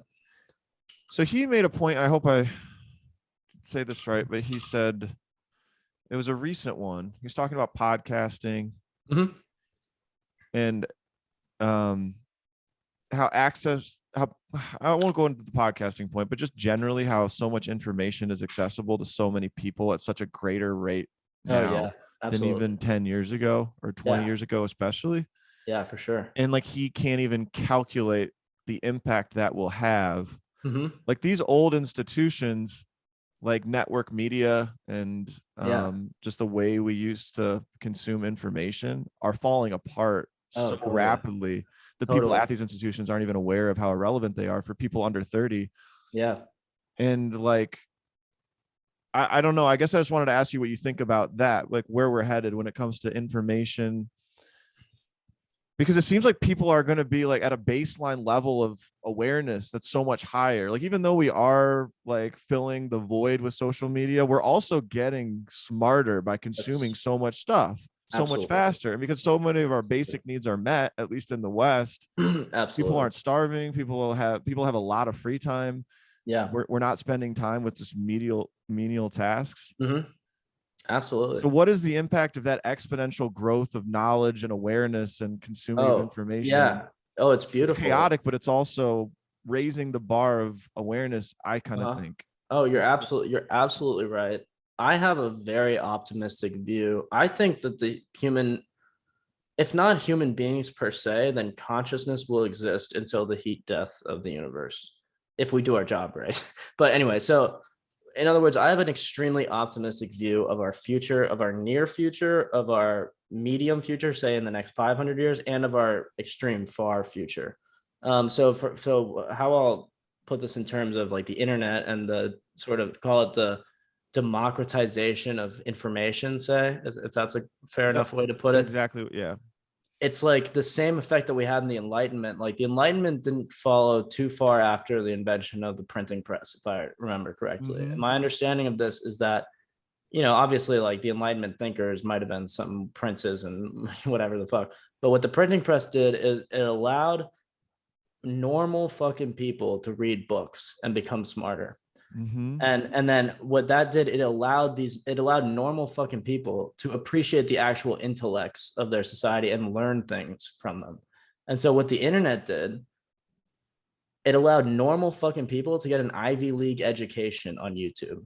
Yeah. You see this all the time. These are the people who watch Jordan Peterson lectures. Like, I'm not talking about like the Jordan Peterson Rex feminist, like the one. The full form lectures, his massive meeting course. I watched almost his entire biblical lecture series because he analyzes the first like 10 books of the Bible through psychological lens. I've listened to those as well. They're so fucking good, aren't they? Aren't they so fascinating? And it makes you see the Bible in like a way that you never ever. It's not a stupid fairy tale. Like it's just not. It's simply It's way deeper than that. It's so much deeper, and it's so close to the capital T truth. I think a lot of this stuff. So it's like it gave the layman the ability to get a really, really, really solid education. So I have like great, and the printing press still took a long time for us to get to a better place, enlightenment wise. So maybe shit seems like it sucks right now, and social media is killing us all through depression and whatever, every anxiety and everything. But I think if we change our frame of reference in 100 years and 200 years and 300 years, I see us colonizing the galaxy and maybe the universe. I don't know. Not in the next 300 years, obviously, but we're taking those steps, I think. So, I mean, what else is there? What other goal is there? I don't know. Yeah. Immortality. Yeah. Well, I guess if I had to be honest about my guess about immortality, is that we already have it. So what's the point? Sure. I would say from a materialist atheist perspective, trying to reverse aging. Yeah, reverse aging. Sure. That I'm not sure I'd be opposed to that, but I'm a sucker for that because I do have a lot of I'm open about not wanting to get older or I know. Well, I mean, nobody likes to get older. No, nobody does. And the other thing that kind of changed for me was my paradigm shifted when I found something that I love to do and could feel incremental progress towards. I didn't want that process to end. That's a great point about the psychological health that comedy may, and this is why so many psychologically ill people go into comedy without even knowing it, probably, is that to have an incremental reward structure is so healthy. So like like smoking weed and doing heroin, that's like an immediate reward structure. But comedy, it's like it's a thing. There's no other thing that like embodies this so perfectly, I think, is that like you work really, really hard and you kind of get like a little reward. Yeah. And then you work really, really hard again, and you get a little more reward. And then you work really fucking hard, and then you get like a tiny bit more reward. But for some reason it's worth it. And then it wakes you up every morning and gets you out and gets you to do, which is not like that's like a big task. Like it's pretty easy to sit in your house all day and eat Dominoes and watch fucking TV. Like, and there's like a novelty aspect of it. Like there are new ideas injected into, and it's like a never ending, never arriving. Always thing. Getting better. Always getting better. Always can be better. Yeah. So that in that sense, that's my desire for immortality now, more so than I want to stay here and get high and bang chicks. Right. Forever. Although that stuff could be fun. It's like, well, I just would want to see how much more we could learn or get better. Yeah. No, absolutely. But yeah, and I think with despite all the negatives of social media, all that information could also provide solutions to the problems that we're experiencing. Sorry, could you repeat that? The solution to the same thing that's causing all the problems, which is like people just burying themselves in their like that eventually is going to turn up pretty empty for a lot of people if they can long enough. So like there can be I don't know, people can seek out their own rescue, I guess, in that sea of information. Yeah, and they should do. And it'll be easier for them too now than it ever has been. Like before you had to go to college, but now you don't have to. So it's like, I think it's only up from here. Really. And it's but there could be a lot of chaos in that process because it's happening so fast. Yeah. But we got to be careful. Yeah, we are moving. Well, yeah, but a lot of people have the concern that our weapons are more advanced than our morality. So we need to work on ourselves before we sort of try to colonize space or try to nuke each other. But you know what the thing is? We thought that if that was ever going to be the case, that would have been the case when we invented nukes. which is in the fucking 30s when, a woman was your like property essentially. And Yeah. like black guys, weren't the president Yeah. even in anyone's dream. Right. Hmm. So, and then we didn't destroy ourselves. So I think there's also something resilient about consciousness and life. And I think that it does persist. Hmm. So I don't get too worried. And this is where I start to become like heretical in the public eye. But even on the level of climate change, I know it's happening. I understand that it's happening. I get that the world is getting warmer and that this is hypothetically a catastrophe for us. But I also know that human beings persevere. Yeah. So I'm not like, I don't think about it every day. I don't catastrophize Right. about Well, it. It's also not my climate job. change and some similar issues can become their own dogmas in themselves. And Well, yeah, I wasn't gonna go there, but I believe that to be 100% true, and I that think is on the left very and the heretical. right, by the way, Yeah. I'm not Oh, just, absolutely, absolutely. Yeah, yeah, yeah, and absolutely. I think those dogmas are kind of answers to the existential anxiety everybody's feeling. It's the God-shaped hole. I think some people Yeah. have filled the God-shaped hole with climate change science, which is like fine, but it's like not as sophisticated as Christianity or Buddhism. So I don't know why you wouldn't choose one of those, but Yeah. but yeah, Man. yeah, Okay. So comedy wise, okay. So you're studying theology, yeah, which is awesome. All this stuff is yeah.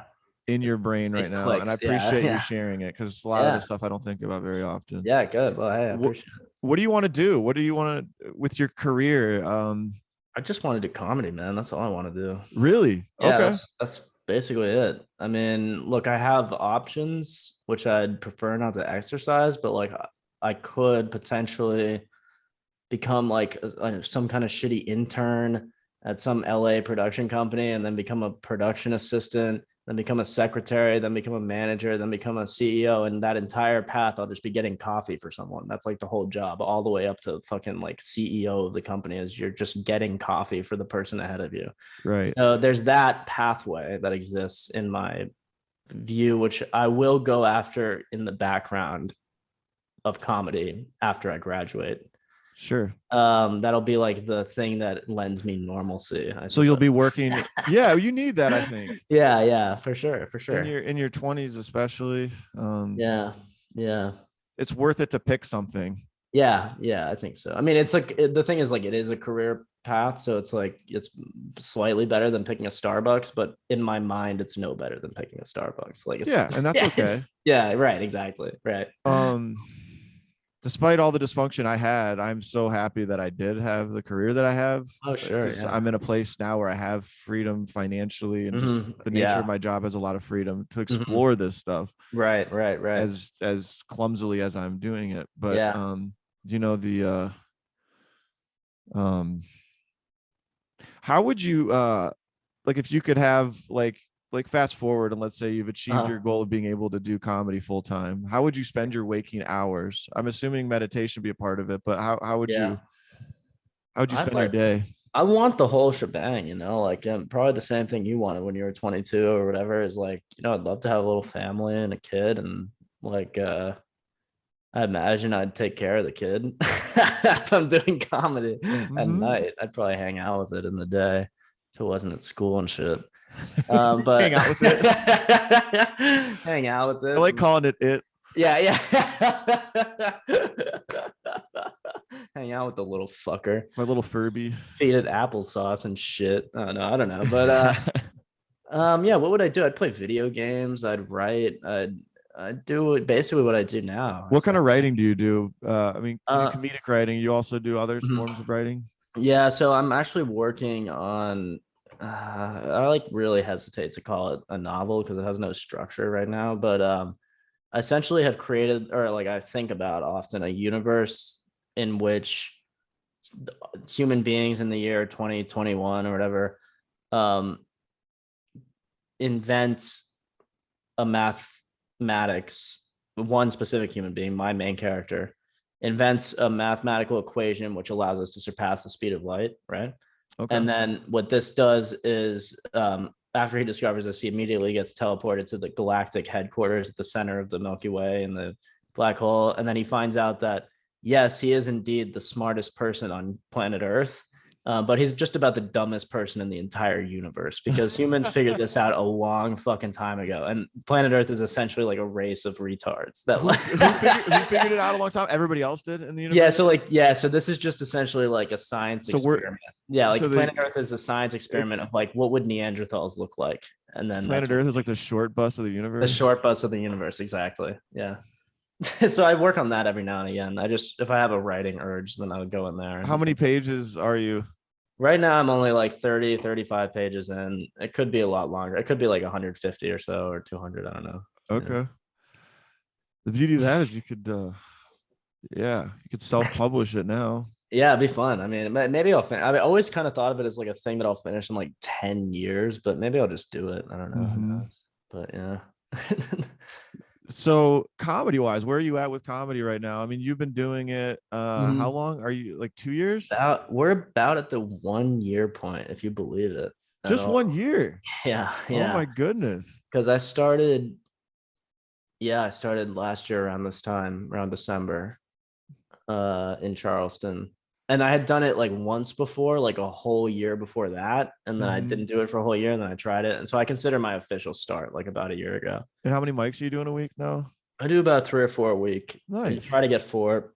With school, it's tough. But I did like 2 on Wednesday and I did 1 last night. And it was just great. Yeah. So I'm grinding out here, just trying to do the mics. What would be your vision of making it in LA? Being able to leave LA. Yeah. No, my vision of making it in general is basically if I'm able to travel around the country, just hitting clubs, staying in shitty motels and being a touring comic. That would be a bookable touring comic. That'd be ideal. That's everyone's dream, I think. Yeah. I would even be down just to open for someone and get the fuck out of here and travel around for a few years, just like open for a real comic. Yeah. For a real comic and get to stay in the motel. Like that's all I care about, Yeah. As long as this is the main way in which I'm living my life, as long as this is the main thing that I'm doing, that's important to me. Yeah. What is it to you? And I agree with you, but what is it to you about comedy that makes you want to throw your whole kind of purpose behind it, and your mission behind it? Well, I don't know. I would not have been able to verbalize this had you asked me like 2 weeks ago, probably. But now I would say it's to both find and expound the truth. And why do I need to do that? That's a great question. Maybe it's in my coding. Maybe it's in my whatever the fuck. But it's something that I both derive great pleasure from. To obviously, find and expound the truth. Yeah.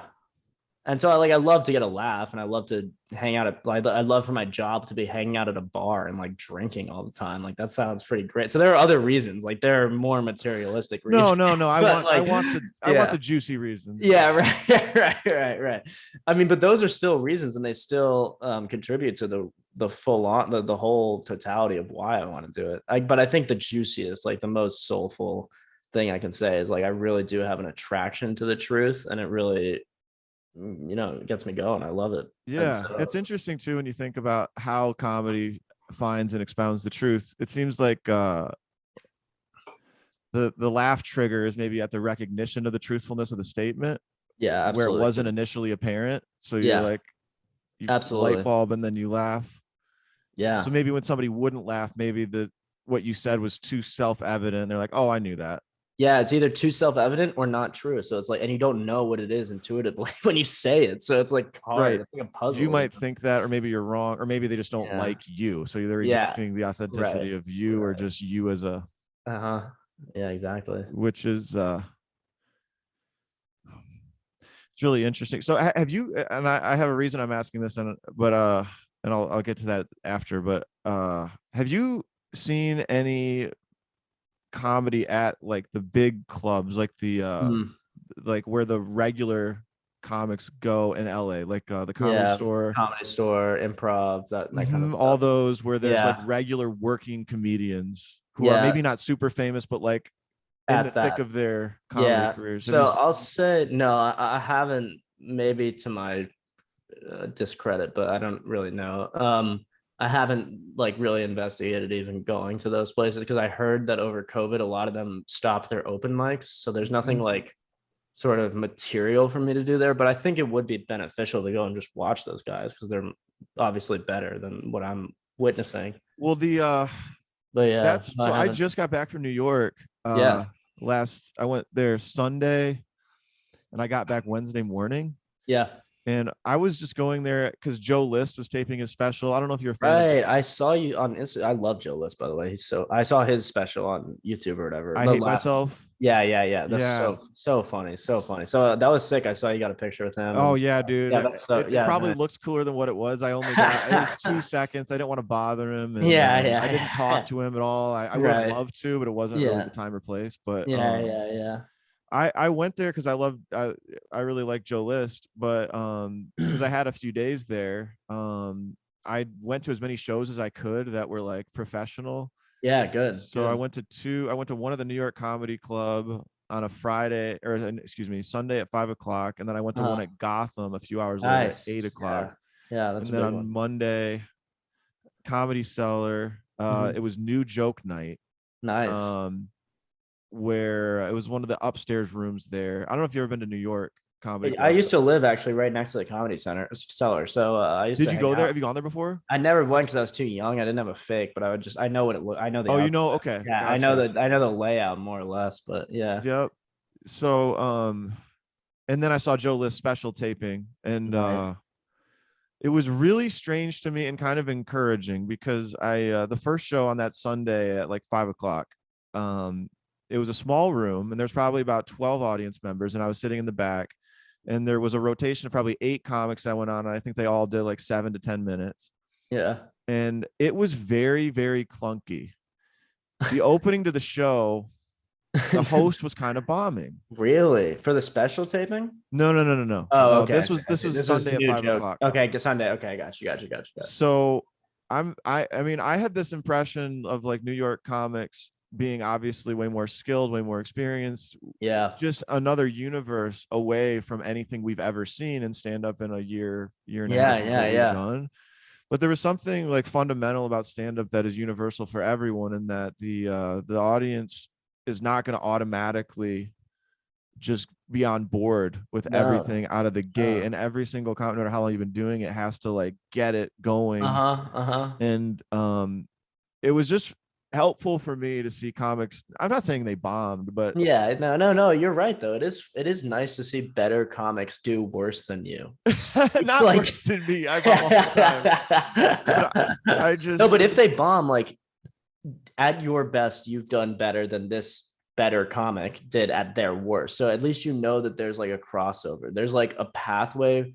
Like there's some connection between this person's worst joke might be like my medium joke, which means that I could actually get better and be their level. I don't know. But anyway, go ahead. Sorry. yeah. Well, it was just interesting. Um, it's like, have you ever seen Hoosiers? Yeah. You know the scene when they're just that little Indiana high school, and then they go to Yeah. the state championship, Right. and they look around, and the stadium is so big, Yeah. and they're like all in awe and everything. And then I think Gene Hackman's character gets out the measuring tape and said, and Yeah. he measures the height of the rim to the floor, Right. and he Exactly. measures to the free throw line, and he says Like you'll it's the find these same. exact same dimensions at our home gym in Hickory. Yeah. And Exactly. it was that kind of moment where it was That's a like, great point. Yeah. just because it's the Comedy Cellar doesn't mean, like, maybe that guy's an asshole, maybe he sucks. uh And some of the reasons I think maybe the jokes weren't working, or like if a comic didn't do, or maybe something I didn't laugh at, or maybe another audience member didn't, is like, they like what persona they were giving off was maybe a persona of like, it was selfish, or like they're just trying to get famous, they're trying to do this or that. I didn't like them for some reason. I couldn't figure out why, There's but maybe something. Yeah, it's some not attachment, genuine. maybe Yeah. some Yeah. um It's disingenuous or something. yeah. 1 second. I just gotta take a piss real quick. I'll be right back. Oh yeah, all good. Anyway, that was really cool. I'd love for you to check out the comedy. I don't think Whitney's gone to the Comedy Store yet either. No, I don't think so. She and I have been kind of doing the same mics, more or less. She does more than I do, actually. She's better about it. But which is crazy. I thought she was gonna maybe fade away and quit. I was like, Whitney, you better not stop. I know. Well, yeah, she really didn't. Although to be fair, I'll shame her because I haven't seen her at the last couple. But Yeah. so shame on you, Whitney. But no, yeah, no, it's yeah. I guess I've seen people that have told me at least that they like have gone up at the Comedy Store and that they tried out and all this stuff. So I've seen people at that sort of like level that you're talking about, which is like slightly better than us and better and working, Hmm. but not like the top, like Dave Chappelle, Bill Burr type level or whatever. Right. Like maybe 10 years into comedy. Yeah, 10 years in, and they, they've opened for legit fucking people and they get auditions and they get spots at real places and stuff. So I've seen those people and I know exactly what you're talking about. When they bomb, you get a little hit of like, maybe I Yeah. can do this. And not bombing the whole time, but I have Yeah, this yeah, of image that they're course. going to be Because they don't. killing every joke, just boom, boom, boom, boom. And like, Yeah. and if the audience is just kind of meh, there's nothing you can do. Like it, you know, Yeah. like even Joe List Yeah. on that new Sure. joke night. Yeah. How'd he do? Well, he did great, Yeah.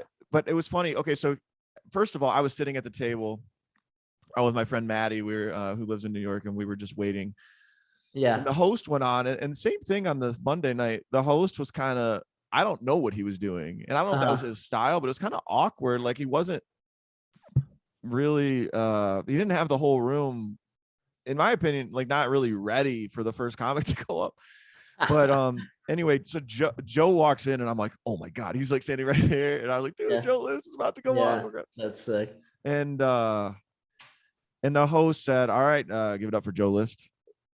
And he didn't give him a real big intro.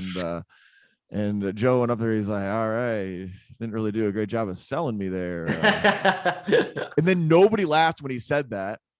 And then he was like, oh, maybe you did a perfect job of selling me. And, yeah, that's good. and then he went into this little joke, and I hope I'll say it, whatever. Just say it, just tell him. AirPods, Yeah. how he feels like when you put your AirPod, he said he doesn't own a gun, but he feels like it's kind of like putting a gun back in the holster. And that joke bombed. I thought it was funny. I was laughing. That is funny. And he was like, it's great. And then he went into some other stuff that he was polishing up for this special taping the next night. Nice. But yeah, so he had some jokes not work. So just the little part. I don't mean to say that like God forbid anybody sees it like I'm like, oh, New York sucks. No, it was like I saw the just like that they're just human beings. They're not exactly. anything radically different. And Exactly. I would respect all these people for the time they put in and stuff. Yeah, of course. Yeah, because at the end of the day, they're still like so much better than we are. Yeah. But it's just to see that they still have a process. They still start from somewhere of not having the joke worked out, which is where we all start, And they could still have attachments that are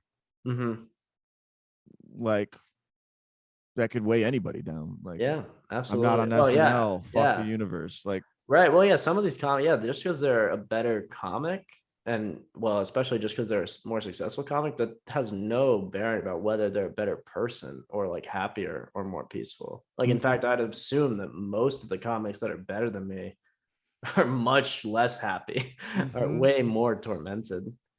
But I also don't think that's actually, I think if it's true that that the essence of comedy is truth, then you don't actually have to be unhappy to be a good comic. And I think that you can see that with certain comics.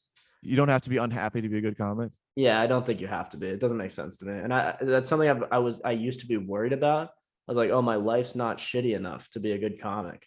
But that just doesn't, when you say it out loud, it just doesn't even seem right, first of all. And then when you think about it deeply, you realize that, well, if the essence of comedy is truth, then your life doesn't have to be shitty at all. You just have to tell the truth. And so maybe it's easier to tell the truth if, you have extreme things to talk about. That just means it's harder for me maybe, but it's still possible.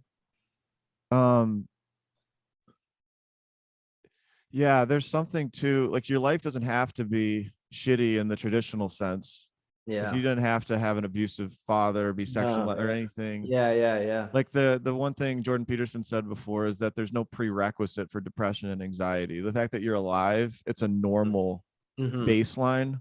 Yeah. Because you pay a price for being self-aware and conscious.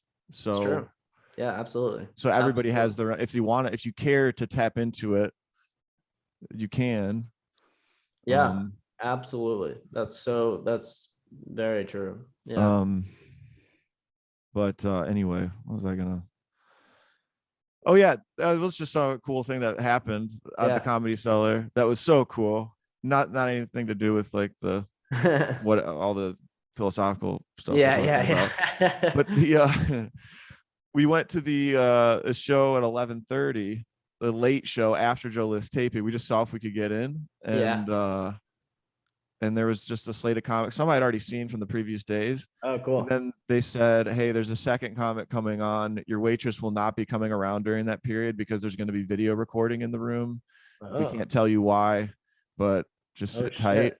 And Damn. then the guy comes down the steps, the second comic, and it was Aziz Ansari.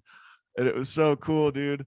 Oh shit. No way. So yeah, so he made a surprise appearance, and that would just made my week because it's like you Yeah, hear about bet. that happening, like a Yeah, yeah, celebrity yeah. comic just popping in, but it Pops happened, in. and yeah, Yeah. it was super cool. And Was he the guy funny? I was, what's that? Was he funny? I bet he was, but Yeah, he was funny, although he was also like he was like trying to make these deep points about the state of things yeah, in a yeah. way that was a little bit preachy. Like even Yeah. Chappelle gets like that sometimes, you know what I mean? Yeah, And, yeah, for sure, dude. I totally and I'm like, dude, yeah. do you think you're like a This preacher or is something? yeah, the thing is great comics aren't they're great at being comics, but that it has and it's tempting to think that it has a crossover into politics, but it really, really, really does not make you a good ruler to be a good Mm-hmm. comic. Like that's not the prerequisite is being funny. Like that's never been Marcus Aurelius, I don't think was known as a particularly funny guy. Like he was Right. just a great ruler. You know what I mean? Right. So it's like I think comics when they get big enough, and anyone when they get celebrities when they get big enough, they think that then somehow that their skill to be famous translates to their skill to be able to like rule a population or something. Mm-hmm. And it's like that's just could not be farther from the truth. What's a check to that? In terms of checking ego? Like as you get success, how Yeah. do you manage that? It's humility. I mean, well, in my worldview, if I ever get any success, then it won't mean anything because I am everyone. Everyone is me. Like we're all connected so profoundly that anything that I do is a reflection of humanity itself. I'm only here because of these structures that have been built up over thousands of years and actually millions of years if you consider evolution as well. mm-hmm. So just you that's why humility is important. I mean, that's why humility is correct, if not important. Like there nothing you do is because of you, because if you look at it in a different frame, in a different frame, which ignores your ego, then you can reasonably say that you haven't achieved anything, no matter what it is. I mean, say you become the president of the United States. Well, first there has to be a United States to be president of. First, there has to be a society and a civilization to have governments and to have things like that. And so it's like everything builds upon things that your ancestors did. And so why not give the credit to them? Mm-hmm. Why would I take it? And why would I not give the credit to my kids? Because they're obviously going to do greater things than I can possibly do in this time Mm-hmm. frame. So it's like there is no credit to be given or had. Like humility, we are all the same, we are all equal, we are all one. And so therefore, I just nothing I do is even important. Like, I mean, it's important, but it's not, it's important in like a self-referential way. Like it's important because I'm doing it for like the psychological health of myself and the society. It's not important because like I'm a great person and I like was bestowed with gifts from God and like superpowers that I need to be like the savior of humanity. Mm-hmm. It's just important to be a good person. That's all it is. Mm-hmm. I don't even know how we got there. What were we fucking talking Oh, about? I was just asking about a check on ego based on Oh, your check on worldview. ego. Right. Well, yeah, just remembering that you didn't do anything. Mm-hmm. No matter how much you did do. Yeah. Yeah. Interesting. Yeah. This is way deeper than any other interview we've had. I bet. And I apologize for it. No. Too. It's great. Do you have a hard stop at any point? No, not really. Okay, I could go for another like 15 minutes or so. Yeah. That's cool. fine. Yeah, whatever. Yeah. Um, He's gonna spend another 30 minutes trying to figure out how to roll a joint. It's like, how's your buddy doing? Is he overhearing this whole He's thing? fine. Like, just like, It's a nice talk you guys are. Yeah, he's chilling. He's enjoying the podcast. Oh, really? Yeah. But he's trying to roll a joint right now. He's been doing it. He's not like these guys are up their own asses about philosophy. Like, Yeah, right. oh my God. These guys think they're really smart. Yeah, exactly. I don't know, man. Talk to me about bombing. Oh yeah, man. I love bombing. How do you respond to a bomb? How do you emotionally respond? Like, I used to get I go through like all the stages of grief when I bomb. So it's like so at first, I don't know what the stages of grief are. Maybe I should look them up. But like basically what happens is I go through multiple different emotions, which is like, fuck these people. They don't know what they're talking about. I'm the best. That should have worked. Whatever. But then that makes you angry, right? So then now I know that, well, there's nothing to really be angry at. So I have to understand why I can't be angry. And the reason that you can't be angry when you bomb is because you're not good enough. Yeah. If you were better, you would never bomb. And that's not saying that there are comics who never bomb, but there are comics who bomb less than you. Yeah, for sure. So the only thing you can do is get better. Yeah. So I don't take it personally. I don't get angry anymore. I think I used to sometimes, rarely, but you have to learn when you bomb, you have to examine why you bombed. And that's why it's helpful to record your sets, So I started doing that, which helps. And I don't record video usually, but just the audio, put it down on the stool or whatever, my phone, record the audio while I do it. And so then that gives you a little confidence, ego boost when you have a good set. And you go back the next day, you listen to it, you go, oh, I am funny. Yeah. But when you have a bad set, you can listen to it. Because when you have a bad set and you don't record it, you go, fuck me. Like, I just did everything wrong. Everything was so wrong. They hated me and I didn't like it. But then when you listen to the recording, you realize like, oh, wait, actually, this person laughed at every joke, but it was just one person. Or you realize like, oh, wait, actually, this joke would have worked perfectly fine, but I actually messed up the order of the words. And that totally changes the meaning of it. And so I've noticed that a few times where it's like, I thought I bombed because I suck, and I actually bombed because I'd suck, but for reasons I wasn't expecting. It's not that I suck in total. It's that I did a couple specific things that sucked, and that ruined the whole vibe or whatever. So it's just breaking it down to its smallest components. And hopefully taking a little emotion out of it. Yeah, has a little emotion. Because the emotions are so raw. It can be hard to listen. Always, actually, they're always kind of raw. Even if you do well, it's kind of hard to detach from. Absolutely. I've talked about this before, but I played football in high school and in college. And in college, what I learned a lot was not anything big as a D2, but still we did a lot of film study. In fact, tons of film study. We typically weren't as athletic as our opponent. So we had to be. What's that? Why were you not as athletic as your opponent? Oh gosh, dude, I could show you. Do you see that picture? I don't know if you could see. Yeah, I can see it. Yeah. Do you see how it's all white guys? It's all white guys. There's also only like 10 of you. This was our senior class. I see. Okay, I see. And dude, I don't want to undersell us. We were good. We beat the number 3 team in the country. Went to the playoffs twice. Damn, we were a good team. Yeah. But the reason we ended up being good a lot of the times is because our technical, the technical aspects and our execution was so good, and we were so like above the neck, like fundamentally sound and technically sound with our scheme that's how we won games. But our coaches, we would watch film and you'd have the game and you'd wait until Monday night to watch the film. And in those 2 days, you'd think, oh my gosh, like if you had a bad game, you'd think, I do not want to go to this classroom because the coach is going to rip my asshole. And the coach would always say, look, it's never as good as you think. It's never as bad as you think. That's true. So just go into it objectively. And it's easy to get caught up in, oh my gosh, if I had too many mistakes, am I going to get benched for the next guy on the depth chart? For sure. And I remember that was really helpful. And I try to do the same thing, like recording sets and stuff. But yeah, it's so hard to honestly assess stand-up too. It is. I feel like there's almost no objective meter for it. Well, the laugh is objective, but it's also like, I don't know. It's objective across a population, like a whole room of people that are laughing, but it's totally subjective on the individual level, which is really interesting. It's like a bunch, like 100 subjective views together make an objective meter. Like, what does that mean? That's crazy. What Yeah. does that mean about the like synchronicity of human thought and like the well, anyway, but yeah. It's wild. Yeah.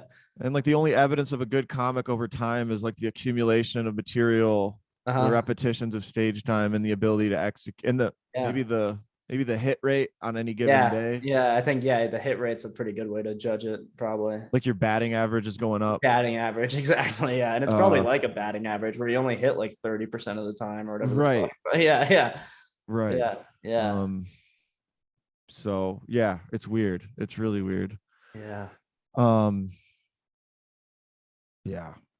Anyway, who's your favorite comedian? I'll ask a stupid question because I can't think of anything. No, that's perfect, bro. And it's Norm, Hundo P. Long live Norm Macdonald. Rip. Hell yeah, brother. Hell yeah. That's such a great book. Let's talk about Norm a little bit, dude. Yeah, for sure. So down. What's that? I'm so down. Yeah. So I discovered him last year, and it was so fun because there's so much Norm content on the internet. Yeah. Between his interviews and just how he approached comedy in a silly way, probably 90% of the time. And then it was really interesting when you get into the deeper thought that he has, because he was a brilliant individual. What's your take on Norm Macdonald? Oh my God, he's such a great thinker. So one thing that he said that was really theological, which is like you don't really expect from Norm. He's like so goofy, you know, but this is obviously he was dying of cancer and he hid it for 10 years. And this came out, like he said this while he was in the process of hiding his cancer from everyone he knew and loved, right? So he said, like, look, people say that like, you know, God's a dick because he created all this evil in the world, right? Like if God exists, then he's evil essentially, right? But like if you think about it objectively, like if so say there's a God and he is all good.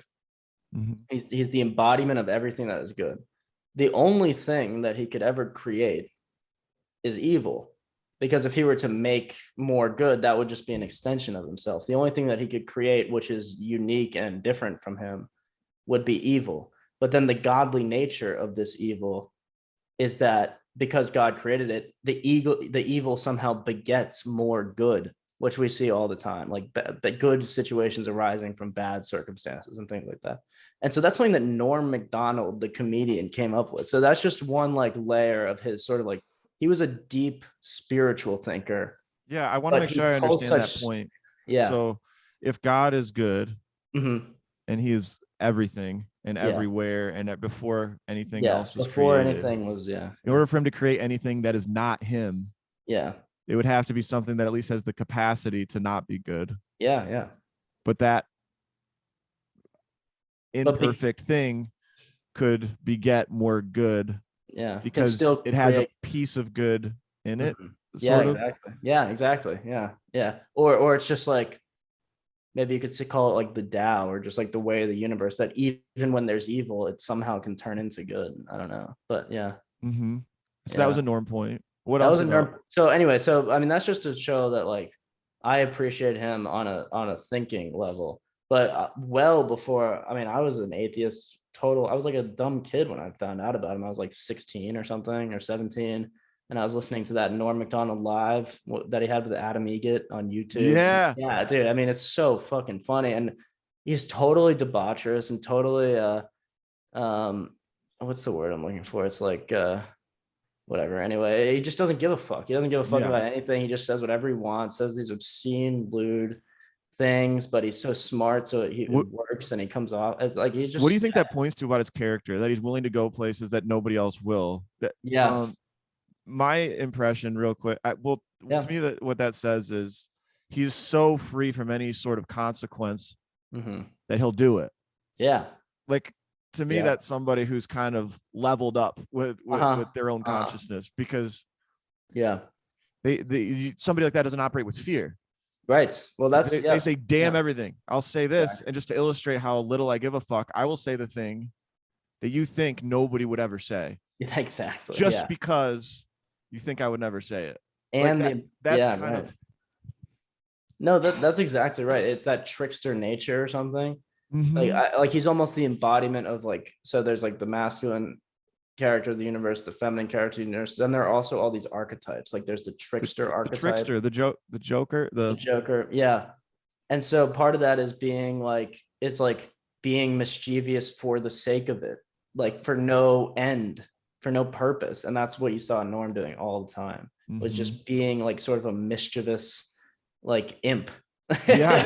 And Yeah. but then him having no like meta commentary, like there was no other version of him, is what I understand. Obviously I didn't know the guy, but like what I understand is like this is just how he was. So he was a trickster figure in real life, I think, but in the best way possible, you know, the Yeah, you were about to archetype. say there's no meta version. What did you mean by that? Like so like there's no real Norm that in any interview or in any real life conversation that says like, oh yeah, well yeah, I said that trickstery thing, I said like that thing about 9/11, that joke about 9/11 on Fox News because I was trying to garner more attention from the people, and like that's not what I really think, but Yeah. like Yeah. Yeah. Yeah. Yeah. that's going to get me more power in this situation. I really wanted to stick it to those Fox News Yeah. critics. Like I think if he said a 9/11 jokes on Fox News and you're like, Norm, why'd you do that? I'd be like, what are you talking? I remember that. I don't fucking remember that. How do you remember that? You watch Fox News? You know, I Yeah, yeah. like there's no way. I I don't think there was another Norm that you didn't see, but maybe yeah. I don't know. Yeah, yeah. Yeah, He yeah, was, yeah, you could kind of take him at face value, maybe. yeah, Yeah. Did you ever see that interview he had when somebody asked him like, do you care to comment on this quote that Seth Meyers said about you? Oh yes. He's like, yeah.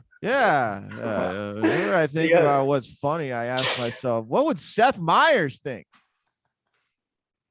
And well, it's Seth Meyers, and then the guy asked him to, and he just sat there like this, like you could like, see the disdain he had. yeah. No, and it's so funny too, because then the interviewer later in that interview, he goes, well, so it's like an Australian guy. It's like, so have you seen Seth Meyers, Joe? Like late night with Seth Meyers? And Norm's like, well, it's not something I would do.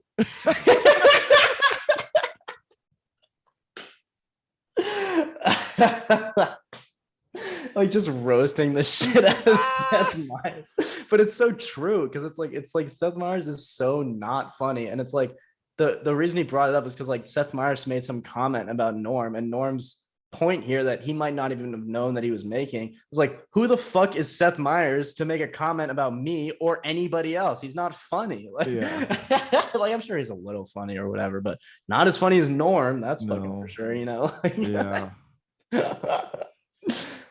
I wonder if there's going to be anything else coming out, and I don't even know who would put it out, but I thought he was working on a second book. Yeah. Prior to his death. Really? Oh wow, that would have been. Oh yeah, I'd love to read that. I mean, obviously you're reading or have read the true story. Based on a true story. What were your thoughts on that? I've read it.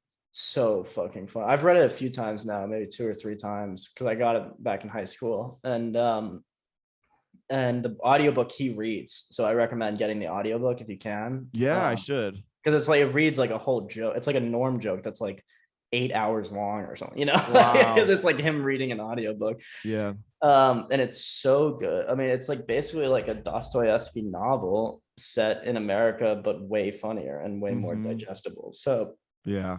So total, I really recommend anyone reads it for its literary value and for its, you'll just laugh out loud. You'll crack up laughing. So yeah. Have you gotten to the part where he takes the kid, the Make-A-Wish kid clubbing? Yeah.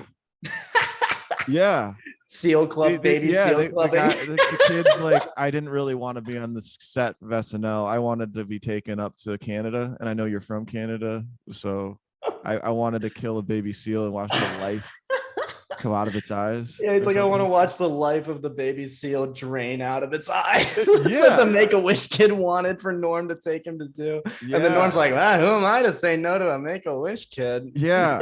And dude, kill a seal. This was the thing that got me so excited. This is probably the highlight of anything that's ever happened to me in comedy. I don't know if I told you about it. Did I tell you about this? I don't think so. The tweet I sent him. No. And I just said I read the book, I loved it, and I recommend it to everybody. And the tweet said, they look at me weird when I mentioned the baby seal execution. And then he replied to the tweet. And yeah, I almost want to frame it. He said respect, comma, David. My buddies give me so much shit because I was so excited about it at that time, and I sent it in the group chat. I was like, oh my gosh.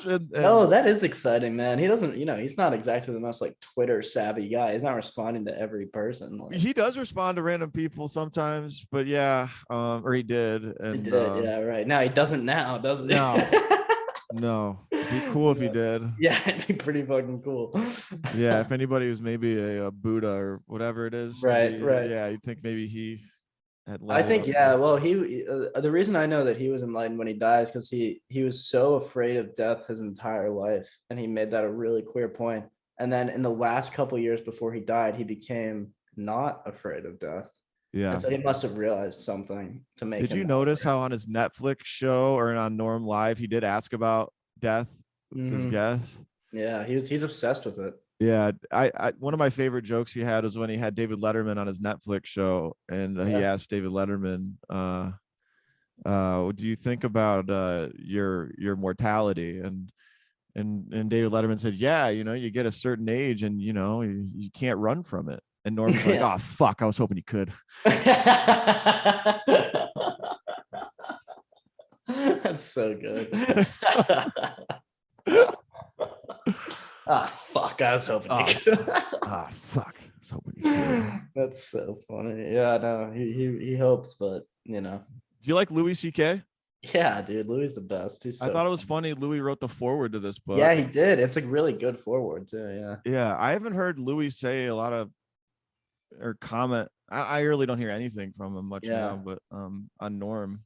I know. I think people just respect the hell out of that guy. Like, I think they just realize there's something about him that made him like a different level, even than the greats. Like even Chappelle and Louis C.K. I think saw something different in Norm. You know what I mean? I think he transcended kind of transcended because he never had any money, right? Because he would always throw away all his money, right?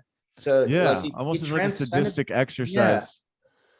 And he almost wasn't even that famous too. So it's like he became the greatest comic in the world, probably. I think a lot of people would say that, especially now that he's dead, without ever making any money or being famous. I mean, he was obviously as famous as he was in the 90s, but like that was a long fucking time ago. And most of his comedy happened after that, I'd say. Most of his great comedy. Yeah. It was interesting kind of the work he chose post SNL. All he wanted to do was be a club stand-up comic, because I think I remember him saying he didn't like theaters or arenas because he didn't think that was the appropriate venue.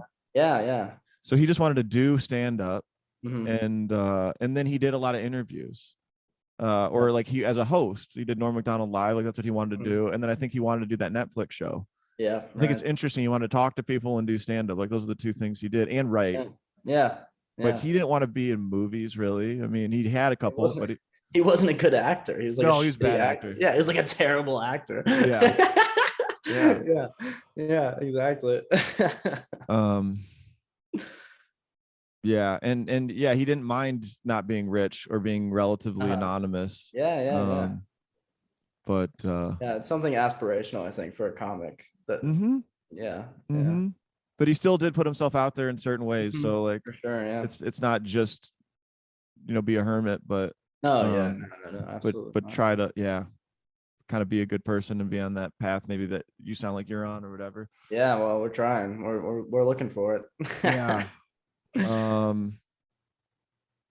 I can't wait for you to see. So you're a Joe List fan? Yeah. What's interesting about Joe List? Do you know he opened for Louis forever? Oh, really? No, I didn't know that. Yeah, and he still does actually to this day.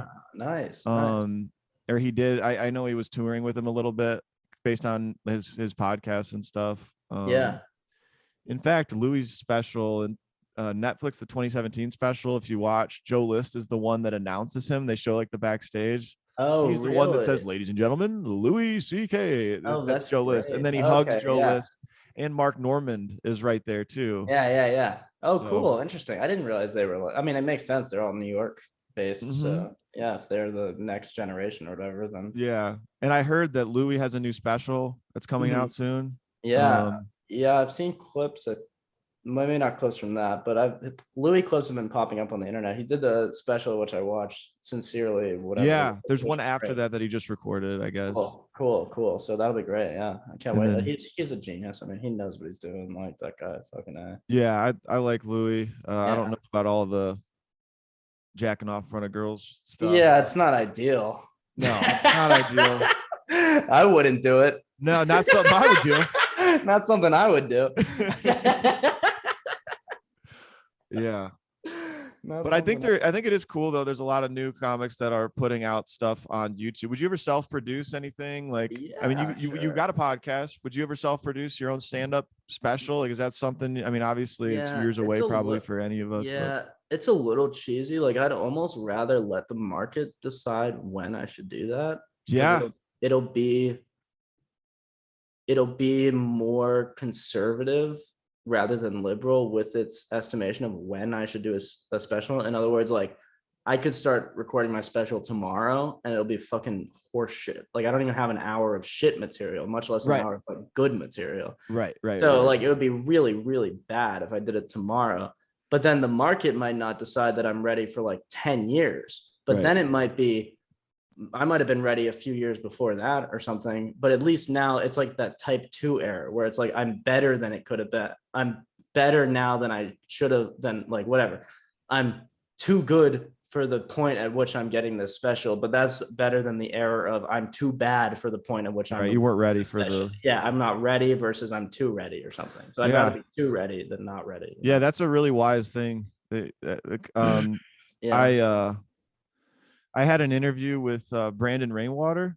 Mm-hmm. I don't know if you know him. He's probably the most successful Greenville-based comedian. Okay, cool. He's been doing it about 8 years, and he tours with Ginger Billy now, who kind of was this social media star who has several million followers across his platforms. Ginger Billy. Yeah, dude. He's like Southern hit guy, hilarious to a certain demographic. I think he's funny too, I guess, but not necessarily. I'm not sure if I would necessarily attach myself to the coattails of Ginger Billy, but anyway. Exposure is exposure, I guess. Yeah. No, I'm just kidding. But I asked him the same question because he's kind of getting to a level where, like, but he had a similar response. I don't know if he used the words "let the market decide," but he kind of wants there to be a very strong appetite for that. Yeah. And he always says, like, whenever he's asked how much time can he do, he always undersells it. He always, if they want an hour, he says, I can do 45 or something. At this point, I think, he can obviously do over an hour. He's a headliner regionally. He's an opener for whatever, but that's great. But yeah, you had the same, you're much better to like under promise, over deliver, I guess. Yeah. I think that's kind of what I'm shooting for. It's just a safer bet. It's like the type 2 versus the type 1 error, I think. So it's like type 2 diabetes is better than type 1. Exactly. You can reverse type 2 diabetes. Yeah, that's true. You can. Yeah. Oh man. You can over deliver on fucking McDonald's or whatever the fuck. Yeah.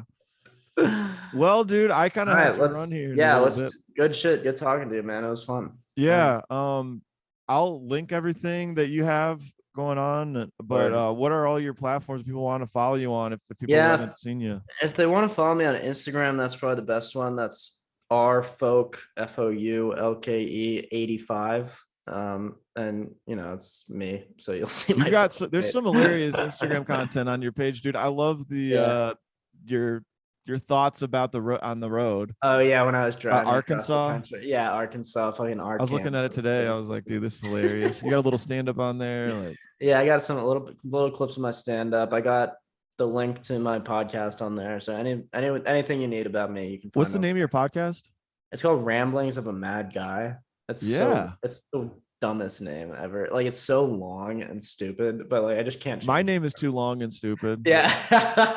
Yeah, that's right. Yours is like a full sentence as well. Yeah, I can't even put the whole thing as the Instagram page. Oh no, that sucks. It has ellipses, and then instead of killing myself. Yeah, I go by Ramblings on like YouTube and shit because it's too long. It's so dumb. Mm-hmm. No, dude, don't sell yourself short. It's great. Yeah. And it's a 1-person podcast. And each episode, typically, how I usually I think people get bored if I go longer than like 30 minutes just talking about myself. But when I have a friend, usually it's like an hour or so. Okay. Yeah. Nice. Yeah. And when do you put your episodes out? I try to do it every Sunday, but once a week. Okay. Yeah. I love it, dude. Yeah, I chilling. Love it, man. Thanks for having me on. I love this cast as well. Yeah, it was fun. I need to get out to LA to visit Whitney. Sure, I'm glad yeah. you guys are That'd be doing stand up great. and stuff. It's freaking Fuck awesome. yeah, bro. Fuck yeah. I'd love to see you out here. Yeah. Oh yeah. All right, bro. All right, peace, man. Yeah. Good to talk to you. Yeah, you too, man. Have a good one. See ya.